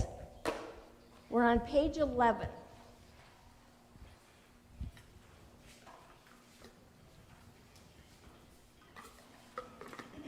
Okay, so we're going to talk about do-overs and breaks. Do-overs, I love do-overs because they are teachable moments. Remember, we're trying to teach. So what's a do-over? Let's go back to the spitting on the floor analogy. They have definitely broken a rule. There is not to be spitting on the floor. So, maybe you'd like to have a do-over. What's a do-over? Well, you play the scene over again, only doing it the right way this time. Okay? So we clean it up, and then we try again. And we just sort of reenact. After they have done that, you're going to express your heartfelt appreciation. Thank you for doing that so nicely. Really do appreciate that you were willing to learn this new thing, or whatever that looks like. Understand that you're going to discuss do-overs and breaks before you ever implement them. So they're going to know what a do-over is. Do-overs are better because they're teachable moments, but sometimes we're talking safety. And we need something more immediate. So that's what breaks are for. So you're going to, after the rules are made, you're going to ask your children to select a break room. And I say in every room in the house, but really, as long as they have a spot. It can be in their bedroom, it could be on the living room couch, it could be a kitchen chair, it doesn't matter. But they're going to pick a break spot. And so are you, because you're going to take breaks too. So, taking a break, you're going to rehearse before you ever use it. You're not going to give warnings anymore. Hey, that's our rule. You're not going to do that anymore. They know the rules. They help make them. They know the rules. But you're just going to say, whoop, broke a rule. Take a break. Take a break. Okay. So a break lasts for 30 seconds. 30 seconds, that's it. And it starts when you are calm and in the break spot. The child controls it to a certain degree. It starts. Your break starts the minute you're calm and in your break spot. Okay? I know, you're thinking, this is not going to happen. But remember, you're going to describe this. This is part of a process. You're not going to do this today. You're going to thank them for taking their break. You're going to redirect, especially for smaller children. You're going to redirect. You're going to get on to something else. So now let's go put those toys away. Let's go take care of the whatever. Let's go out and play on the swing set. And then you're going to switch roles for rehearsal, and adults take breaks too. So let's say I mess up. I don't know, I drop a glass and I use some colorful metaphors. That's in our rule is we don't use colorful metaphors in our house, right? So after I clean up the glass, because there's consequences, I need to go take a break. So one of the reasons I suggest a break versus time out, and I'll be telling you, I don't think you can do any harm with a timeout. I just don't think they work. Because I have yet to see the 4-year-old contemplate, what did I do wrong? I'm here for 4 minutes because I'm 4 years old and it's 1 minute and what did I do? No, they're just putting in their time and they're off and running. What we want to do is give them a way to step back and stop the behavior. So timeouts are a minute for every year of age, right? I think that's what I remember. So I like them for myself because I'm 60, and that means a nap. It means a nap. I like naps. But a break, I can take a break. I can own my mistakes in front of my kids. I can be human. Say, wow, you know what? I shouldn't have said that. I need a break. I just need to take a break. And it's not a punishment. It's a chance to regroup. I just need to regroup. I just need a second or two. After your kids take a break, you thank them for taking it so nicely. You're going to rehearse it so they're going to know what to expect. We're not blindsiding kids. We're not just throwing this at them. That's not fair. We're not explaining this to them in the family meetings and all the other things we're doing. The only skill you're really going to use today is you're going to start using heartfelt appreciation. That's where you're going to start anyway. But this other stuff is going to kind of morph over time. Once the rules are kind of created and you can explain breaks and do-overs for sure right away, but they're not going to know what to expect from them yet. But what you're going to avoid is warning, negotiation. Remember I told you children are scientists?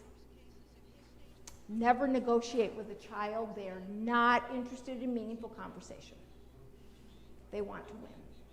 They want to win. They want their way because they're human. So they just want to win. They want their way. Okay, so don't negotiate. You can explain for sure. If you want to know the reasons for our decision, happy to share with you why we're doing this, but it doesn't change the decision. So last week, my son said something hurtful to my other son. I said, son, we don't talk to people that way. You know this. Would you like to try and do that over? Mm-hmm.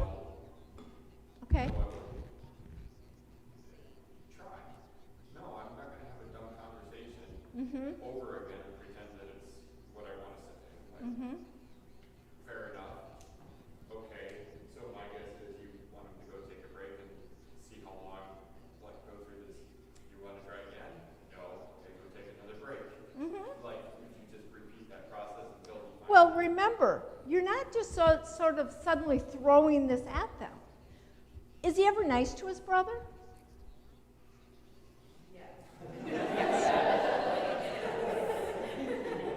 Okay. I promise you there is stuff he does well. If you start there, are you more likely to get that cooperation for the other stuff? Yes, but this is a process. So if he is nice to his brother and you say, wow, I just noticed how kind you were to your brother, and I just want you to know that just made my heart so happy because I saw what a mature young man you're becoming. What are the chances that he might want you to see that again? I would hope it is frontal cortex. It may take some time. It may take some time. Because the first time you do that, he's going to look at you like, who are you and where is my father?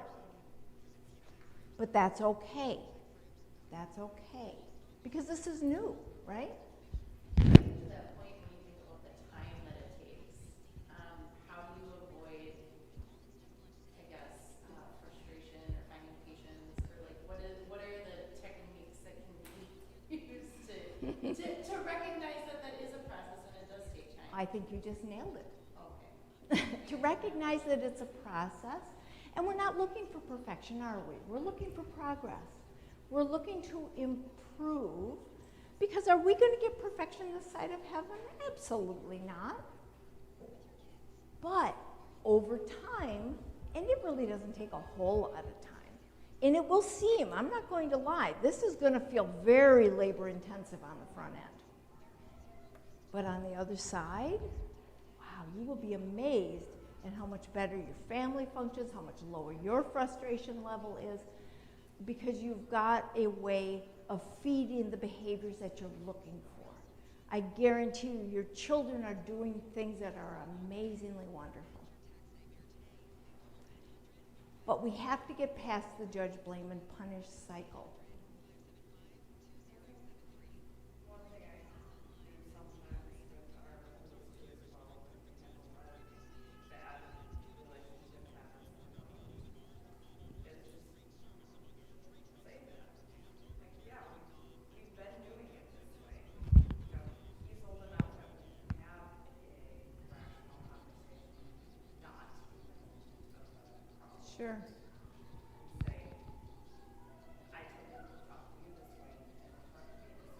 Mm-hmm. Mm-hmm. Absolutely. Yeah, making some sense around the interaction and what you see. Remember the attunement piece. This is what I think you're feeling. So, and so if we go to page 12, I just want to stress at the bottom of 11, the break is not punishment, not punishment. It's a skill. It's a life skill that hopefully your child will use forever, to just know when I'm overwrought and I need a break. So, my tendency when my older son acts up is, okay, go to your room. Mm-hmm. How is this different than, okay, go to your room? Is that, Hmm? yeah, right. So like, I mean, he's probably, like, he did something stupid to his brother, now he's crying, and hysterical, and, so like, I wanted to calm down. Yeah. Why do you want him to calm down? I know it's going to sound like a crazy question, but why do you want him to calm down? So that we can make good decisions. Okay, how do you help him to calm down? Because he doesn't know how to do that. He's 3. Yeah. How do you help him to calm down? How do you calm down?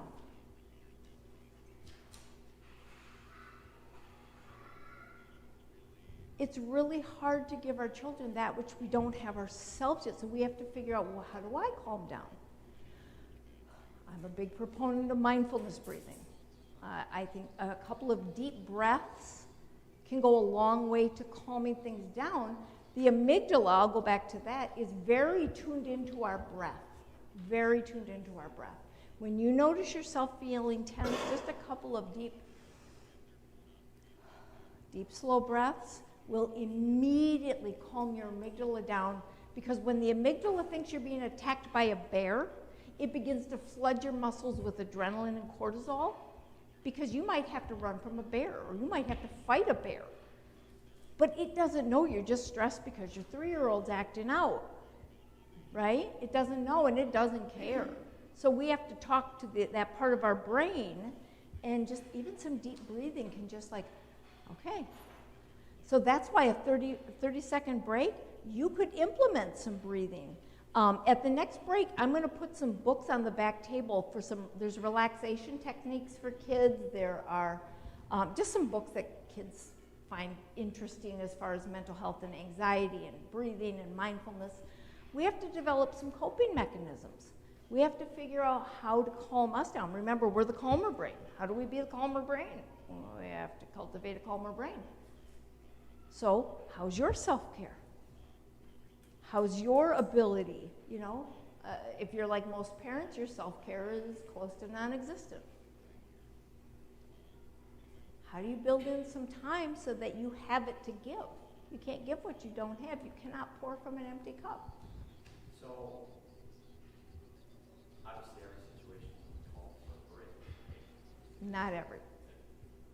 If I took a break every time I ran into something at work, Right. we could fire. Mm-hmm. But Yes. so- But I'm going to remind you that you're not 5. yes. So what are the cues, I guess, the signs that, okay, maybe this situation doesn't call for a break? Or, I mean, Micah, he's a boy. He's a 5-year-old boy, so.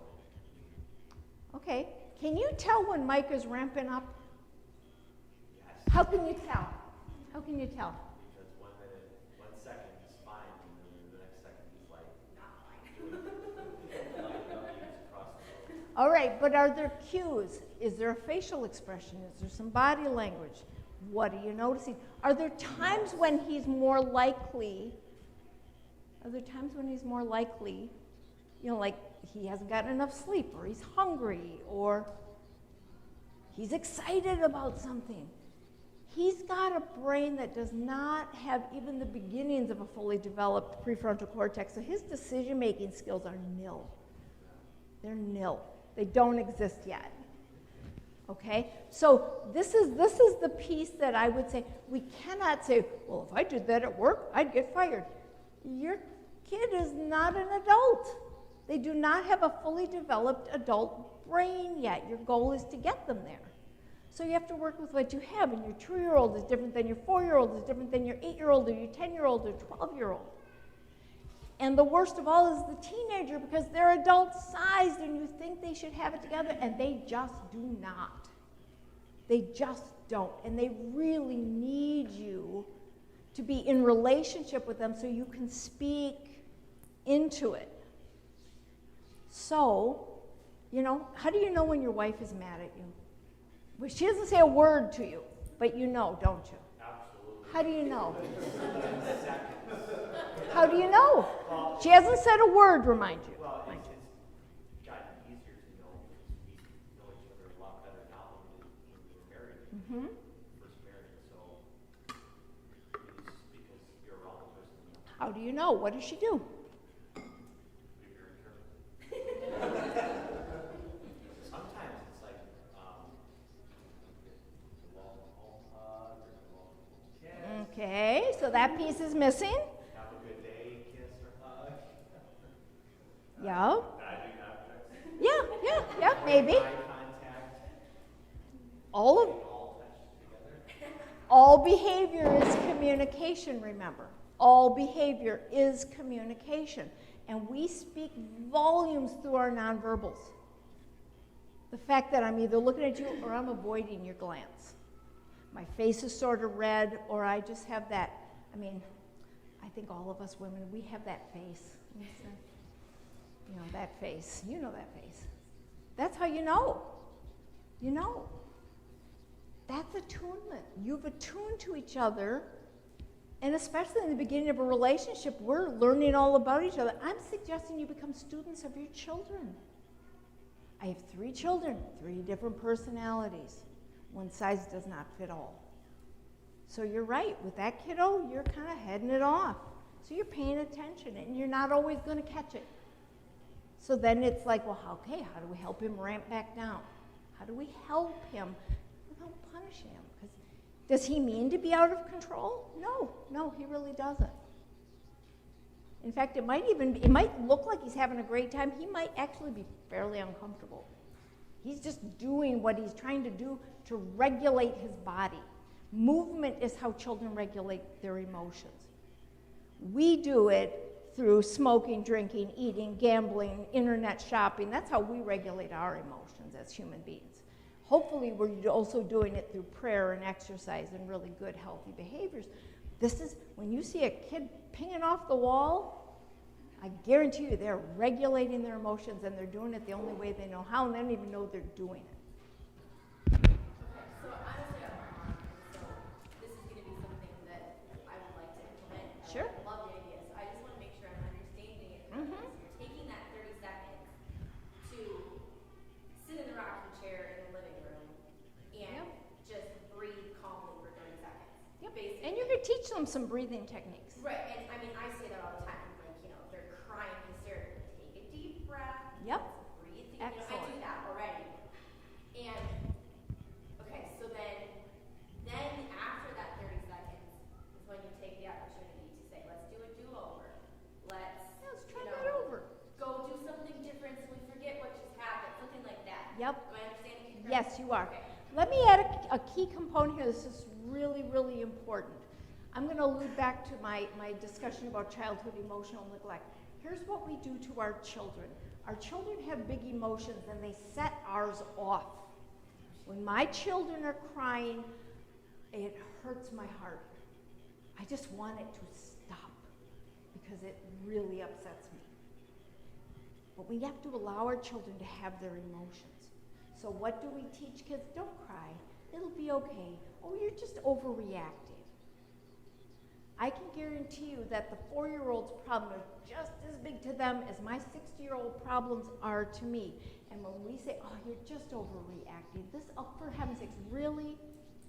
What we are doing is we're dismissing their emotions. Well, I'm not coming to you anymore because I go away feeling worse than when I came in. So we have to allow our children to have their emotions and to speak them. And we're actually going to talk about that. Like to just be able to say, you know, you seem upset, you seem frustrated. Older kids, they don't always want to tell you what they're feeling. So sometimes, especially when I'm working in counseling with kids, I will say, if I guess it, will you tell me? If I guess it? A lot of times they go, yeah, because they still want to speak it out loud. So we have to allow our kids to have the emotions, and then we can teach them how to handle it. Just a question on that. Sure. So, AJ had a meltdown the other, like literally, I think it was yesterday, and he has a tendency to immediately go to tears, immediately go to crying. He's now doing this thing where he like throws himself on the floor, and like he's feeling the big emotions, right? Yep. Really age-appropriate behavior, by the way. So, Not weird. my question is that I recognize that, and I said, okay, let's go to your room. You know, I'm trying not to get worked up because he's all worked up. But then I felt like, okay, take this time to feel your big emotions. And I like exited stage right. So I'm like, but when You're saying, how do I sit with him in those big emotions? well, I mean, should I, or should I let him? What do you Did I think he do the needs? wrong thing by Not exiting? necessarily. It Okay. depends on him. Okay. Why don't you ask him? Well, what he said was, he's like, but Mom, I need a hug. And then like I And gave him he's a saying hug. he wants you near him. Okay, so I gave him the hug and I maybe should have stayed with him rather than. Maybe, but I don't think it was the end of the world. I think you were doing the best you could because once again, you're trying to get your own stuff under control, and that's hard to do. It's perfectly okay to say, okay, Mommy's got to leave for just a half a minute. I'll be right back. For the meantime, you know, just let's try to calm down. I'll be right back. And then go ahead and collect yourself. That's okay. So can you say, can you go have your emotions in another room? No, that wouldn't be good.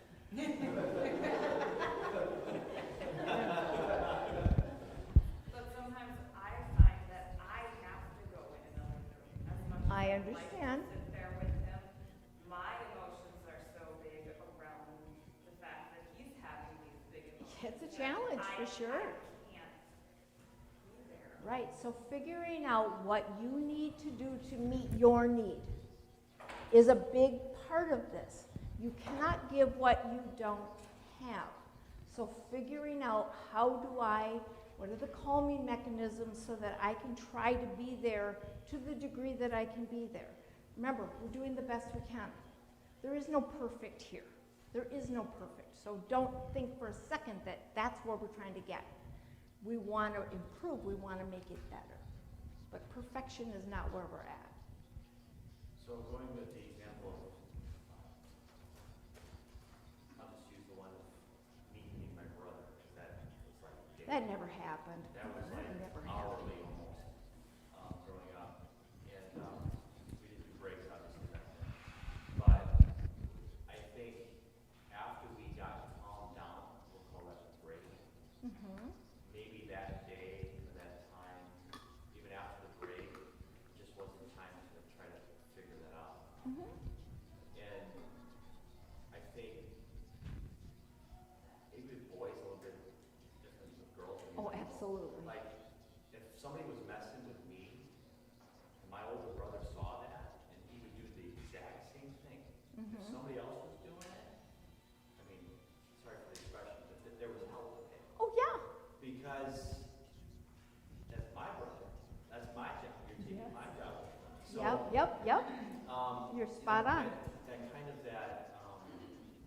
I guess, I mean, it's like you obviously don't want brothers to be like killing each other as affection, but it's a bonding thing that I think just boys have. Like, if we're not punching each other, it doesn't mean we must not love each other. Not at all. In fact, boys and girls are very, very different. Boys are like dogs. They fight it out and it's over. Girls are like cats. We like to torture our victims before we kill them.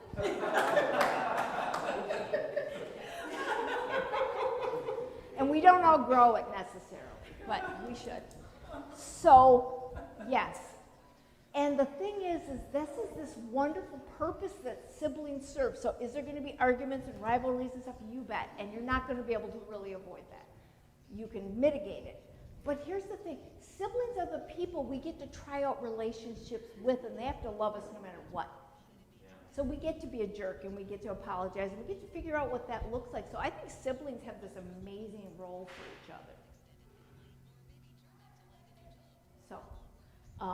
We are up against the clock, so I'm going to try to get, because I'm hoping to get our experiential piece, or I won't get you guys out of here on time. Can I ask you one? Sure. So how are you not rewarding a negative punishment or a negative behavior with a hug or a distraction? Oh no, I'm not rewarding it at all, but I'm not punishing it. What we're doing here is part of a process. So we are beginning to, first of all, work on developing the behaviors that we want. And we're using the power of the relationship to teach, but things are going to happen, so we need some things to do when things are happening. That doesn't mean when my child hits their sibling, I say, oh, that's okay, and give them a hug. What I want to be able to do is to have them calm down, and then we have a teachable moment. What happened there? You were having some really big feelings that you felt so strongly that you had to hit your brother. What happened there? I want to know what's going on. Well, he made me really mad, and because he took my Legos, and those are my Legos. Oh, you really, that Lego thing is super important, is it? Yeah, it really is. Your brother really made you angry when he said that, when he took those. Yep, he did. Wow, what could we do differently next time? Because, you know, hitting your brother, that's not something we're allowed to do, but what can we do differently? And now we're brainstorming some solutions. Well, next time maybe I could just come and tell you, okay, that's one good idea. What else could we do? I want to create problem solvers. So under no uncertain terms is it okay to hit your brother. You're allowed to feel what you feel, but you're not allowed to do it and say whatever you want. And so I want to use the power of that parental relationship then to make that the opportunity to teach. Does that make sense?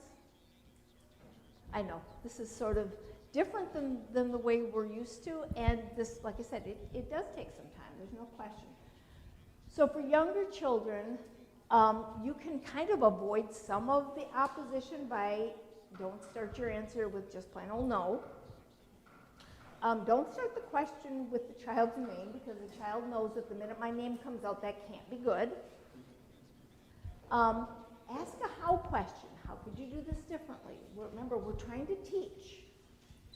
And when possible, ignore the stuff that just doesn't matter. And there's a whole lot of stuff that we get into the little nitnoid minutia of, really, is this a big deal? Is this the hill I want to die on? Or could this one be handled differently? So you have to make that decision about, like, what are the big things? And what could simply be ignored? Okay, for older children, you get to explore the feelings. You know, I can see you're upset. No, I'm not. Okay, then could you tell me what you are feeling? Well, I'm just mad. Okay, you're mad. Tell me more. And we're just getting into the, you know, helping them explore their own emotions. Include them in the solutions. What do we do about this? This helps the child to count on themselves, because guess what? Your job is to work yourself out of a job. Your child needs to learn how to think for themselves. That comes with your direction. It comes with natural consequences. It just, you know, that, and you want to be a part of that process. Stating the obvious, yeah, I can see you look really frustrated. Don't ever tell them how they're feeling, by the way, especially older kids, because even if you hit it on the head, they will tell you that's not what they're feeling. So this is what it looks like to me. Okay? Mistakes are our teachers. One of the things we find out when we go to school is that mistakes cost us points, it costs us grades. Mistakes at work means we get demoted, we lose pay, but our children aren't there yet. And right now, mistakes are their best teacher. They have to be living in an environment where they can make some mistakes while they still have the safety net of their parents there to guide and direct. They're going to make mistakes. No matter whether you use punishment or not, they're going to plan on it. You want to have a voice to influence when they happen, because they will. Romans 3 says that all have sinned and fall short of the glory of God. We all do. We all mess up. Us too. So we get to see, our kids can see us make mistakes and model forgiveness and repentance. Our kids are not as tuned into what we tell them as to what we show them, how we live our lives and how we live our faith and how we live out our values and beliefs. That speaks far louder than any words you could ever speak to your children. Okay? Any questions? Okay. So I'm going to ask you guys a question. We are ready for session 3, and you'll notice that behind this on page 14 there's some bonus material that I just kind of throw in there so that you have some extra stuff to read, because I like to give homework. Practice session is in session 3. We're going to take some practice, and what I would like to do is, at your comfort level, I'd like to put together some small groups. Does anybody need a break, or do you feel like we can move into session 3? Because normally I would give you guys a break about 15 minutes ago. Does anybody need a break? I mean, if you do, that's great. We'll take a 5. If we want to, we can move right into session 3. So here's the fun part. We get to take all this stuff out for a test drive. So what I would like to do is see if it's possible, and you don't have to sit right next to each other, but we need to kind of put together maybe 4 groups, maybe you guys, and you guys, and you guys, and you guys. And I'm going to give you guys some scenarios. So we're going to take things out for a test drive, and as a group, what you're going to try to do is use the skills that we've just talked about and decide in the scenario how you would handle it. So does everybody feel comfortable in groups? If you don't, I'm more than happy to hand you and your spouse or someone your own individual scenarios. But I've got 4 scenarios, so. Is it possible to get into some groups?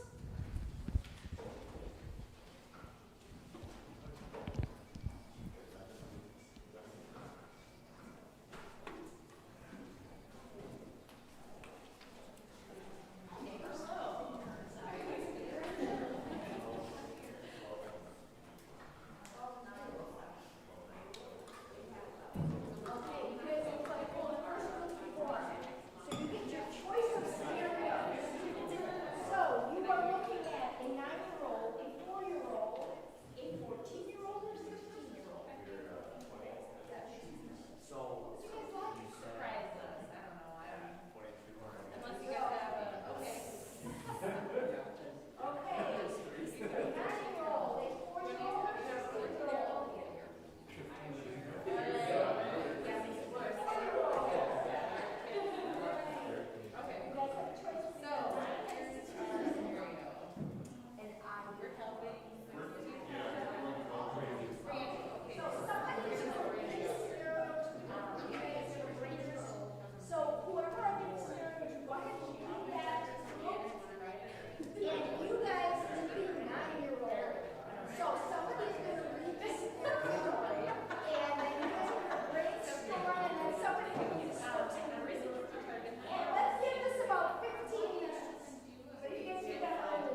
that is ready to go and would like to start?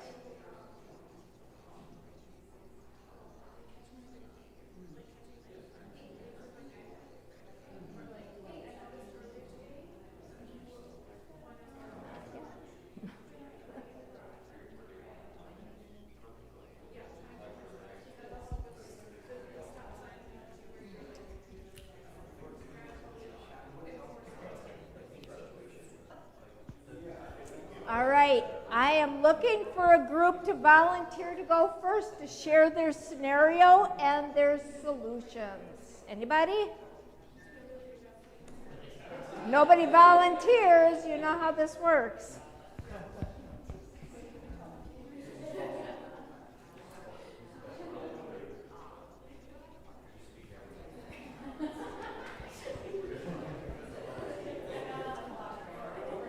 Who wants to volunteer to go first? You're going to go? Okay, hey guys, we're going to circle back in here. Everyone, the group back here has volunteered to go first. Would you please tell us your scenario? Please. Or I can read it if I know which one you have. We have the 4-year-old. The 4-year-old, okay. Sarah is a 4-year-old who doesn't like to take no for an answer and often has temper tantrums in order to get her way. While at a local grocery store checkout line, the following scene plays out. Sarah, can I have a candy bar? Becky, no, I don't think that's a good idea. Sarah, please, you always say no, why can't I have one? Becky, we're meeting Grandma and Grandpa for dinner at a restaurant and I don't want to ruin your appetite. Sarah, but I'm hungry now. Sarah begins to whine, scream, and stomp her foot. Becky feels embarrassed and worries what others are thinking of her parenting. This often happens, especially when the family is public. Okay. And what did you guys come up with? What might you use in this situation? Well, taking what we've been talking about, we have to acknowledge her emotions. So maybe like look at the candy bar and actually give her some attention and then like, okay, I can see where you're coming from with this. Like I like candy too. Mm-hmm. And but it's not unless remember we have a rule that we only get what is on the list. Good. So you refer back to the family rules. Yeah. So, but if that's not enough, we can try to redirect, like we were talking, redirect Mm-hmm. her attention at like the dinner that we're about to get, like Mm-hmm. praise like how we're gonna get big burgers or whatever, so they might like that. Try Okay. to redirect her attention. Okay. Anything else? We talked about since we're at the grocery store in the scenario, we say, well, is there something in the cart that after we check out, you can choose one thing out of the cart? Nice. So you're giving her some choices. Yep, or have her help put the things onto the belt and check it. Okay. Good. There's something to do. Absolutely. Okay. Anything else? We're a little bit stuck on what happens if that doesn't work. Okay. Well, let me give you the key to this scenario is at the very bottom, the very last line. This often happens, especially when the family is in public. So you're going to anticipate this is something that goes on for this particular kiddo. So maybe before we go to the grocery store, we get a healthy snack. I liked reinforcing your rules, like, candy is a treat. It's not on her list. This is, so this is sort of something she can expect. But she's 4 years old. A hungry 4-year-old? You're not going to negotiate with a hungry 4-year-old. And so you're right. That's probably, you can try all these things. But what would be really good for her is if she wasn't tanked. So we know this happens in public. We know it happens often. So let's make sure her blood sugar's up. And it's a lot easier to hear no. You could also have a talk with her every time you go. Now remember, we've had a snack, but this is the way we do things. And this is what we're going to do. And after time, she'll begin to understand that the negotiation is not going to happen. The other thing you can also do is, you could even say, when this goes well, hey, Sarah, you did such a great job at the grocery store. You didn't ask for anything, and you behaved so beautifully. I think when we go to the restaurant, you get to pick dessert.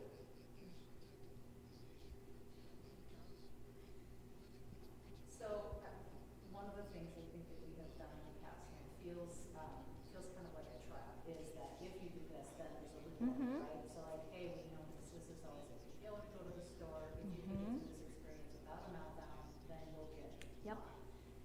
But then it's almost like that's an expectation going into every Yeah, I wouldn't do that.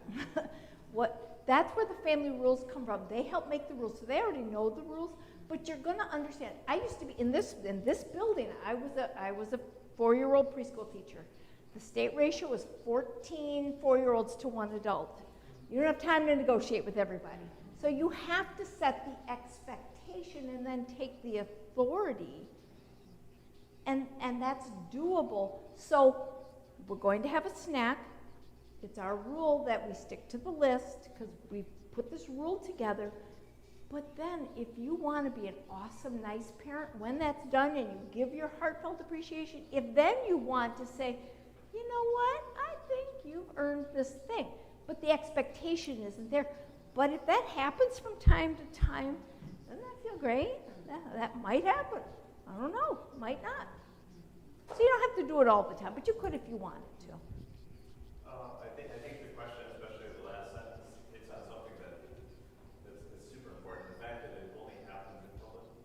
There's something that's effective when you're not in public. There's something that the child knows they can get away with it, or Yep. there's something, whatever strategy you're using when you're not in public is effective when you're not in public. Somehow that doesn't work when you're in public.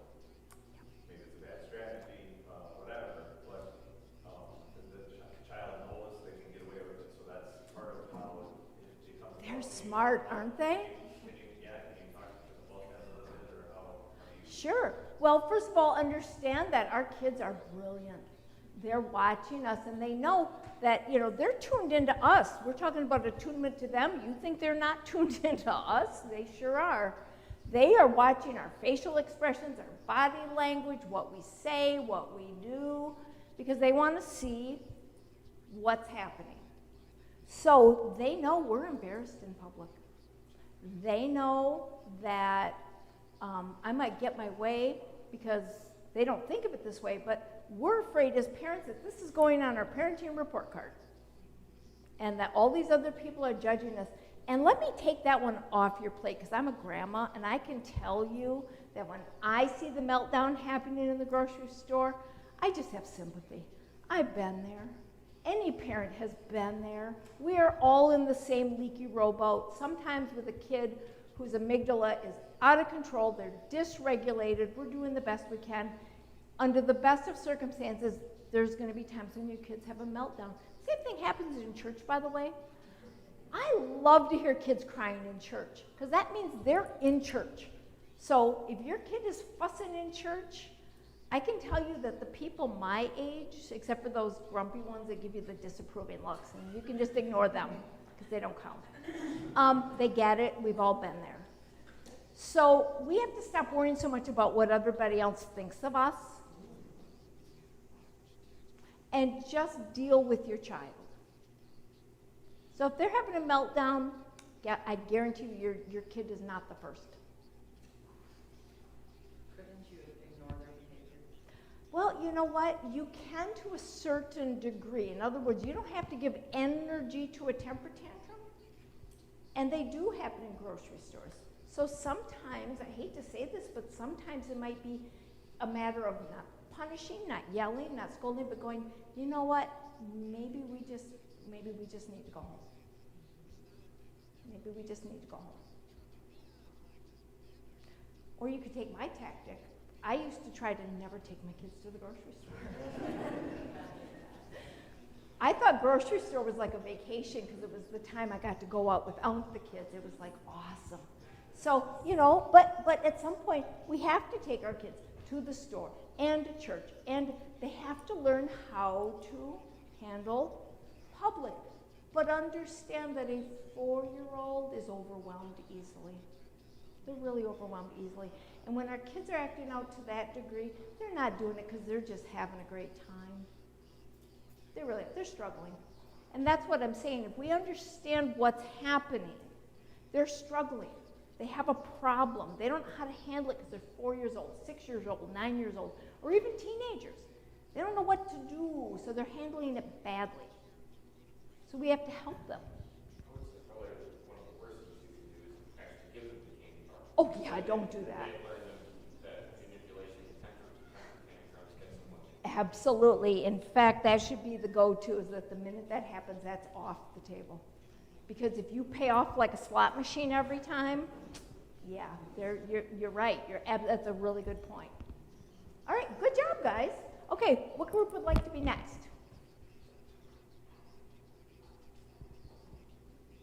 How about you guys? What scenario did you have? We have the 16-year-old. Excellent. Summary, the 16-year-old just got their driver's license and wants to take their friends to the movies. And the parents, specifically the dad in this interaction, wants the 16-year-old to have more experience before they take the family car, although the teenagers anyway.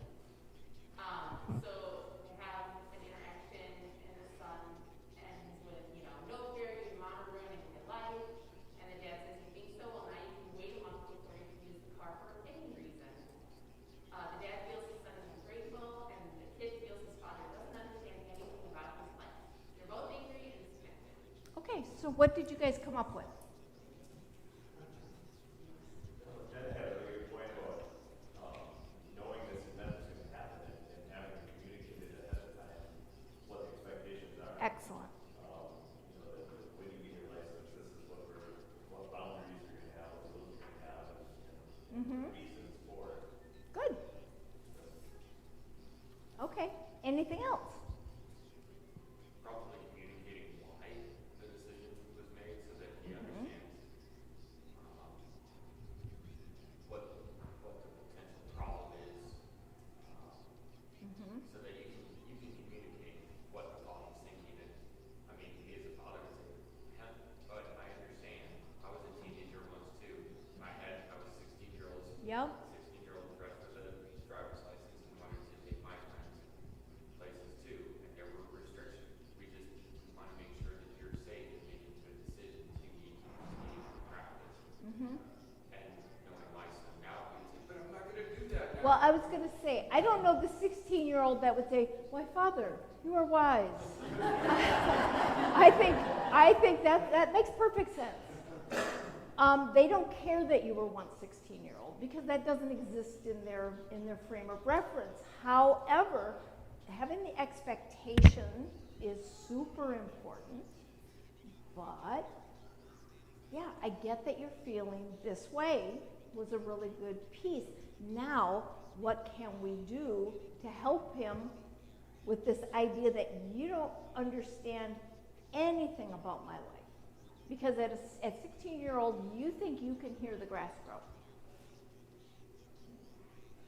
We talked about creating opportunities where he could drive Excellent. with a family or with a smaller group or take steps towards that goal.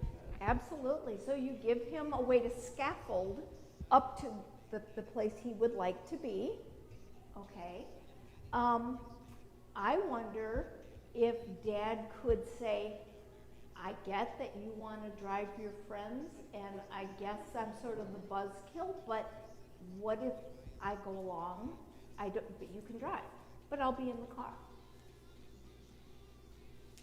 And you guys go do your thing, and then I'll be out here when you come back. And that would be cool to have a relationship with your son that you can go with your son and his friends. Yeah, but I'm picking a different movie. But I'm avoiding the minivan, so I'm not cool enough. Yeah, I getcha. I think it's fair to understand, just like we were talking about the 4-year-old, that this is a really normal developmental stage for a 16-year-old. They really think you have no clue about their life. And so everything is unfair. Everything is a big deal. And we have to know that. And this goes back to accepting our kids' emotions. Can we allow them to be unhappy? Can we allow them to be, like, I get that you're mad. I wish I could fix this for you, but I got to keep you safe, so.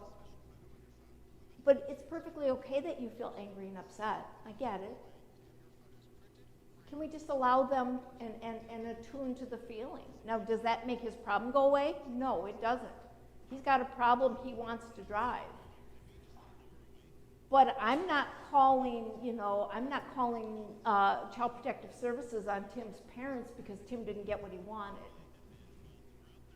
So, We have to teach our kids how to handle disappointment and frustration as well.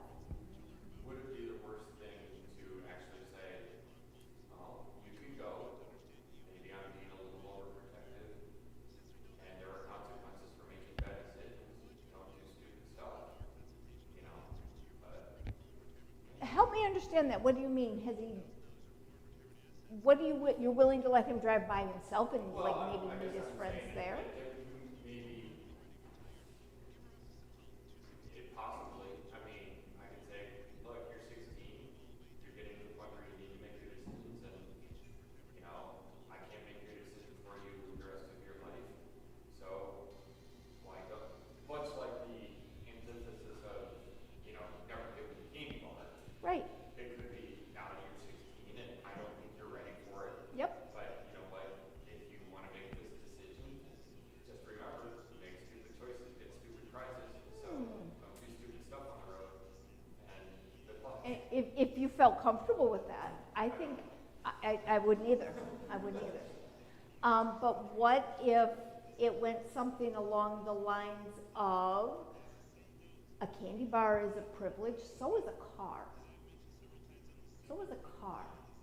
And so when you're 18, you can buy a car and pay the insurance and take all the liability on you, but for right now, I'm still your parent, and I'm still, that goes back to that, whoever has all the responsibility gets all of the authority. So I like the idea of having these expectations. Clearly, he's trying, he's going to push, of course he is. Kids need to know that we put these rules in place and we're going to hold the line.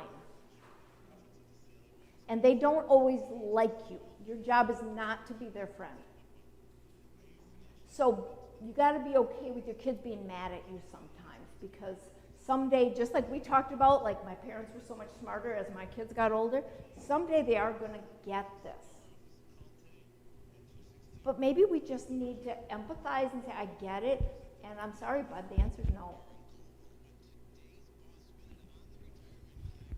It's amazing how ideas like that though really go out the window when the child is the one paying for the gas, paying for the maintenance, has the insurance, is paying for the insurance.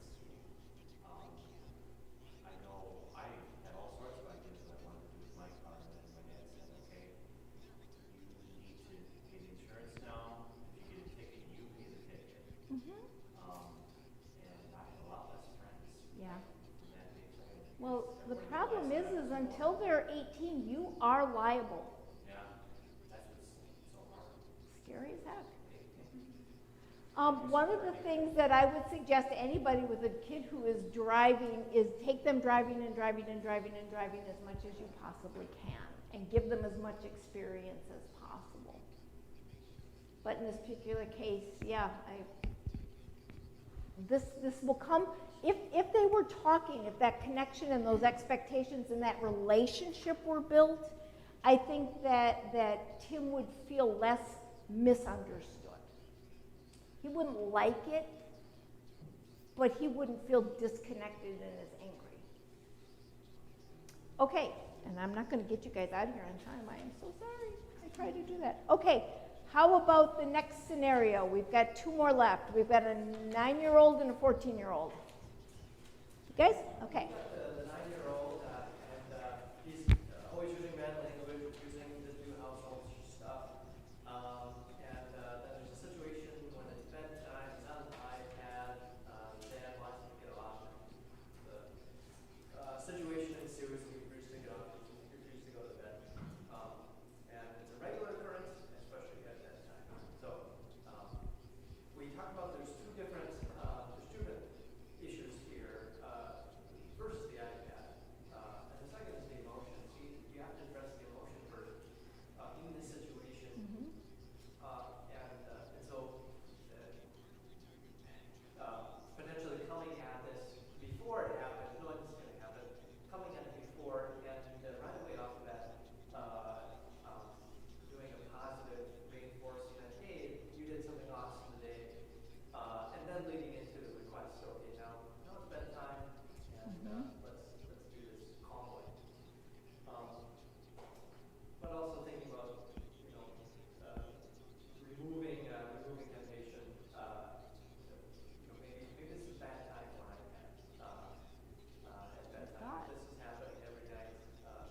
So some good points. I would add, I like that you notice that it's a bad time. We don't sleep well when we're on electronics before we go to sleep anyway. So it's when kiddos, and this is a newer occurrence in my life, the last 10, 15 years, we've got kids who are literally glued. And so this is becoming a really big problem. So we do need to limit the screen time. So that expectation is there. A half an hour to an hour before bed saying no technology is a good idea, but then model that yourself. You can't be on your phone if you're going to ask your kids to do this. The other thing is for any activity that a kid's really in, whether it's electronics or they're into Legos or they're doing this, when they're in the zone, they need some segue time. They need some, hey, in 15 minutes, we're going to bed. Hey, in 10 minutes, bedtime. Hey, in 5 minutes, it's time to start cleaning up. So they've got that transition time because that's hard for kids. And just think about when you're in the midst of something, and if somebody suddenly jumps in and goes, hey, come on, we're doing this. How annoyed do you feel? So our kids are human. We think that because we snap our fingers, because this is how we were raised, right? They should do that with a smile on their face and a song in their heart. Well, they're not. They feel angry and resentful and frustrated. So let's understand what's happening to them and treat them with the respect that we wouldn't do that to an adult. Why would we do that? That would be really rude. Well, it's really rude to our kids. And I think having those expectations ahead of time is a really good thing. And like you said, we could put those in the family rules. Another thing that Dad did that I think really made the situation worse, okay, that's what you want? No iPad for a week. Instead of simply going, yep, I get it, bud, but it's time. And not feeding this a bunch of negative energy, but just letting the rule be the rule. Okay, you know our rule. I'm sorry you're disappointed. I totally get your frustration, but we're done now. Allow him to be angry. That's okay. Not allowed to be disrespectful, not allowed to, yell, scream, and holler, but you're allowed to be frustrated. I totally get it, but you know what? Tomorrow's a new day, and but taking it away for a week, you've just thrown gasoline on the fire. Not only is he supposed to be happy about getting rid of his iPad, but now he's supposed to accept this whole other thing because he's human. So, good job. Okay, last group. So we had a 14-year-old girl who often complains about being bored. She pressures her parents to buy her things and take her places to keep her entertained. On a recent outing to Target, she basically, our 14-year-old girl complains about she wants a new book. She complains about it being boring. Mom ignores her. She then moves on to wanting new clothes because all of her stuff is boring. Mom basically blows it off and says maybe another day, and she starts to whine and complain, and that continues for a number of minutes. Then she wants a video game because she's already beat all of her other games. Mom basically grabs the game from her hands and puts it in the cart. Gabby is happy, and Mom is frustrated because she feels manipulated into spending money she can't afford. Okay, so what did you guys come up with?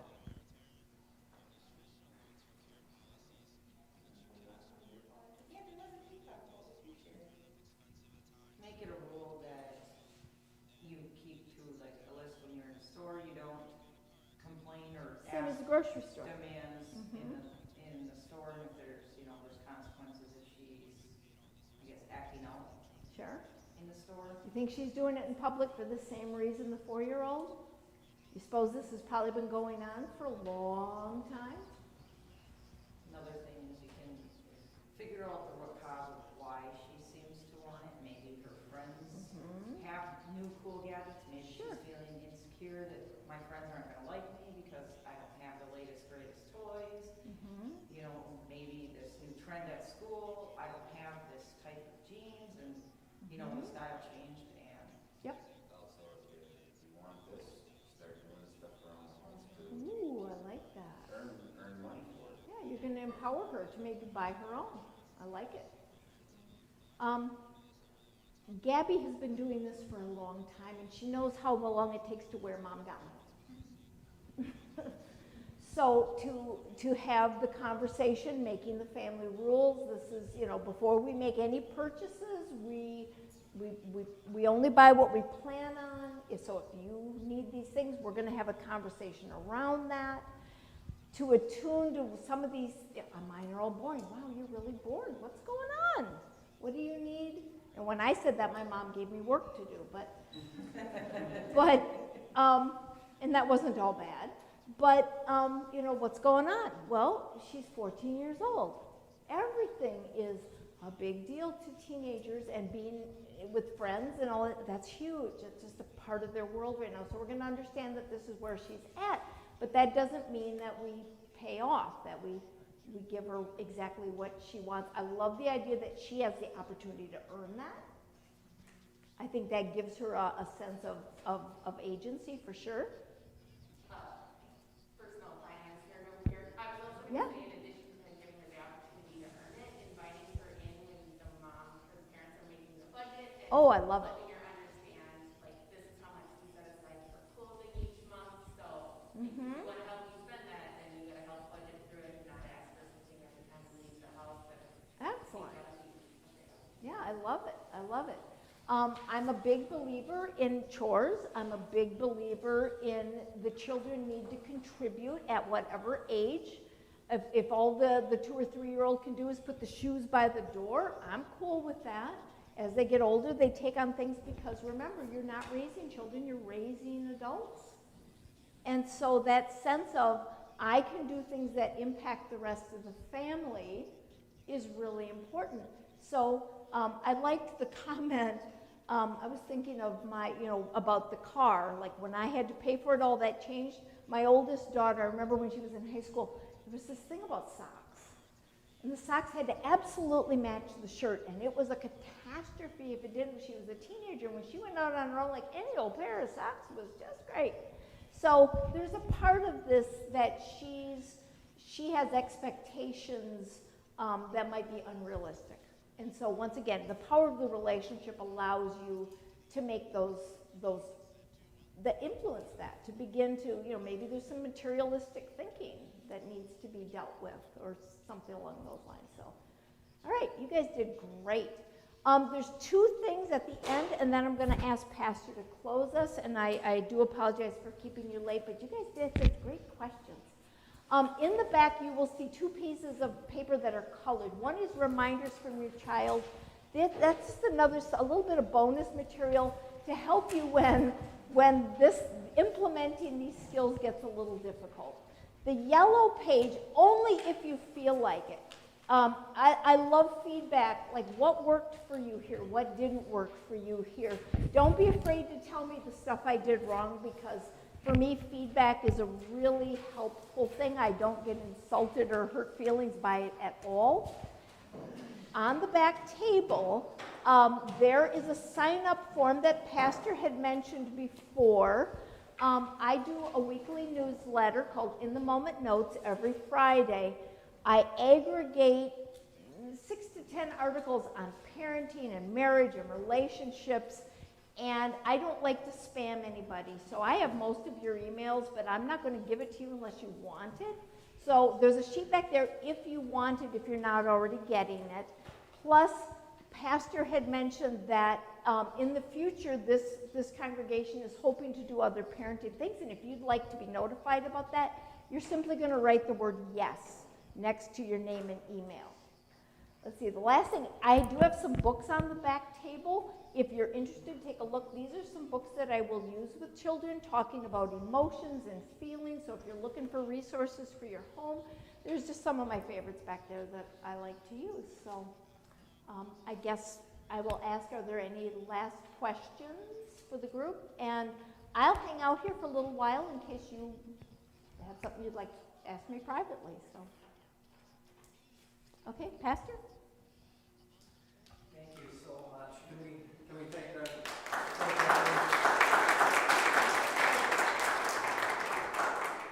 and thank you for coming. Again, we are going to try to be doing more of these events in the future. future. If you'd like to rewatch this one, it'll be uploaded. You can find that on the website soon. You can go back and watch our previous one too from a couple of months ago. It's on our YouTube page. And look there to look on the website for more events in the future. Close with a blessing that's in our hymnal connected with baptism. And this is something for us. Baptism gives us a clean conscience. We don't have good consciences because we're perfect. We have good consciences because we're forgiven. So we, as parents who do fail, are forgiven for those times that we fail.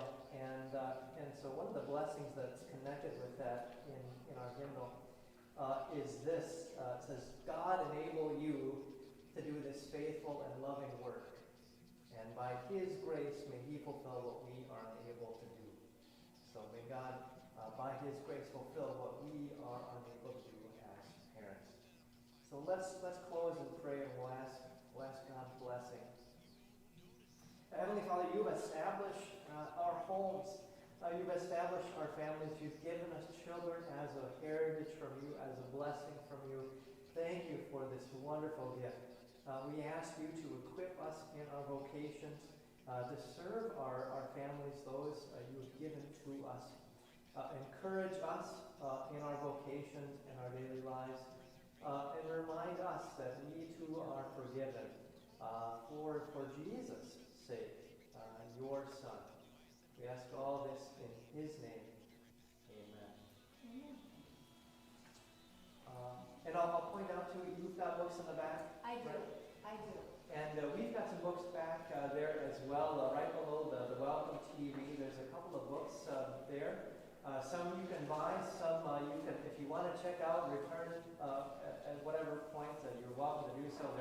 They're Christian parenting books and books we can use in the home. So thank you again so much.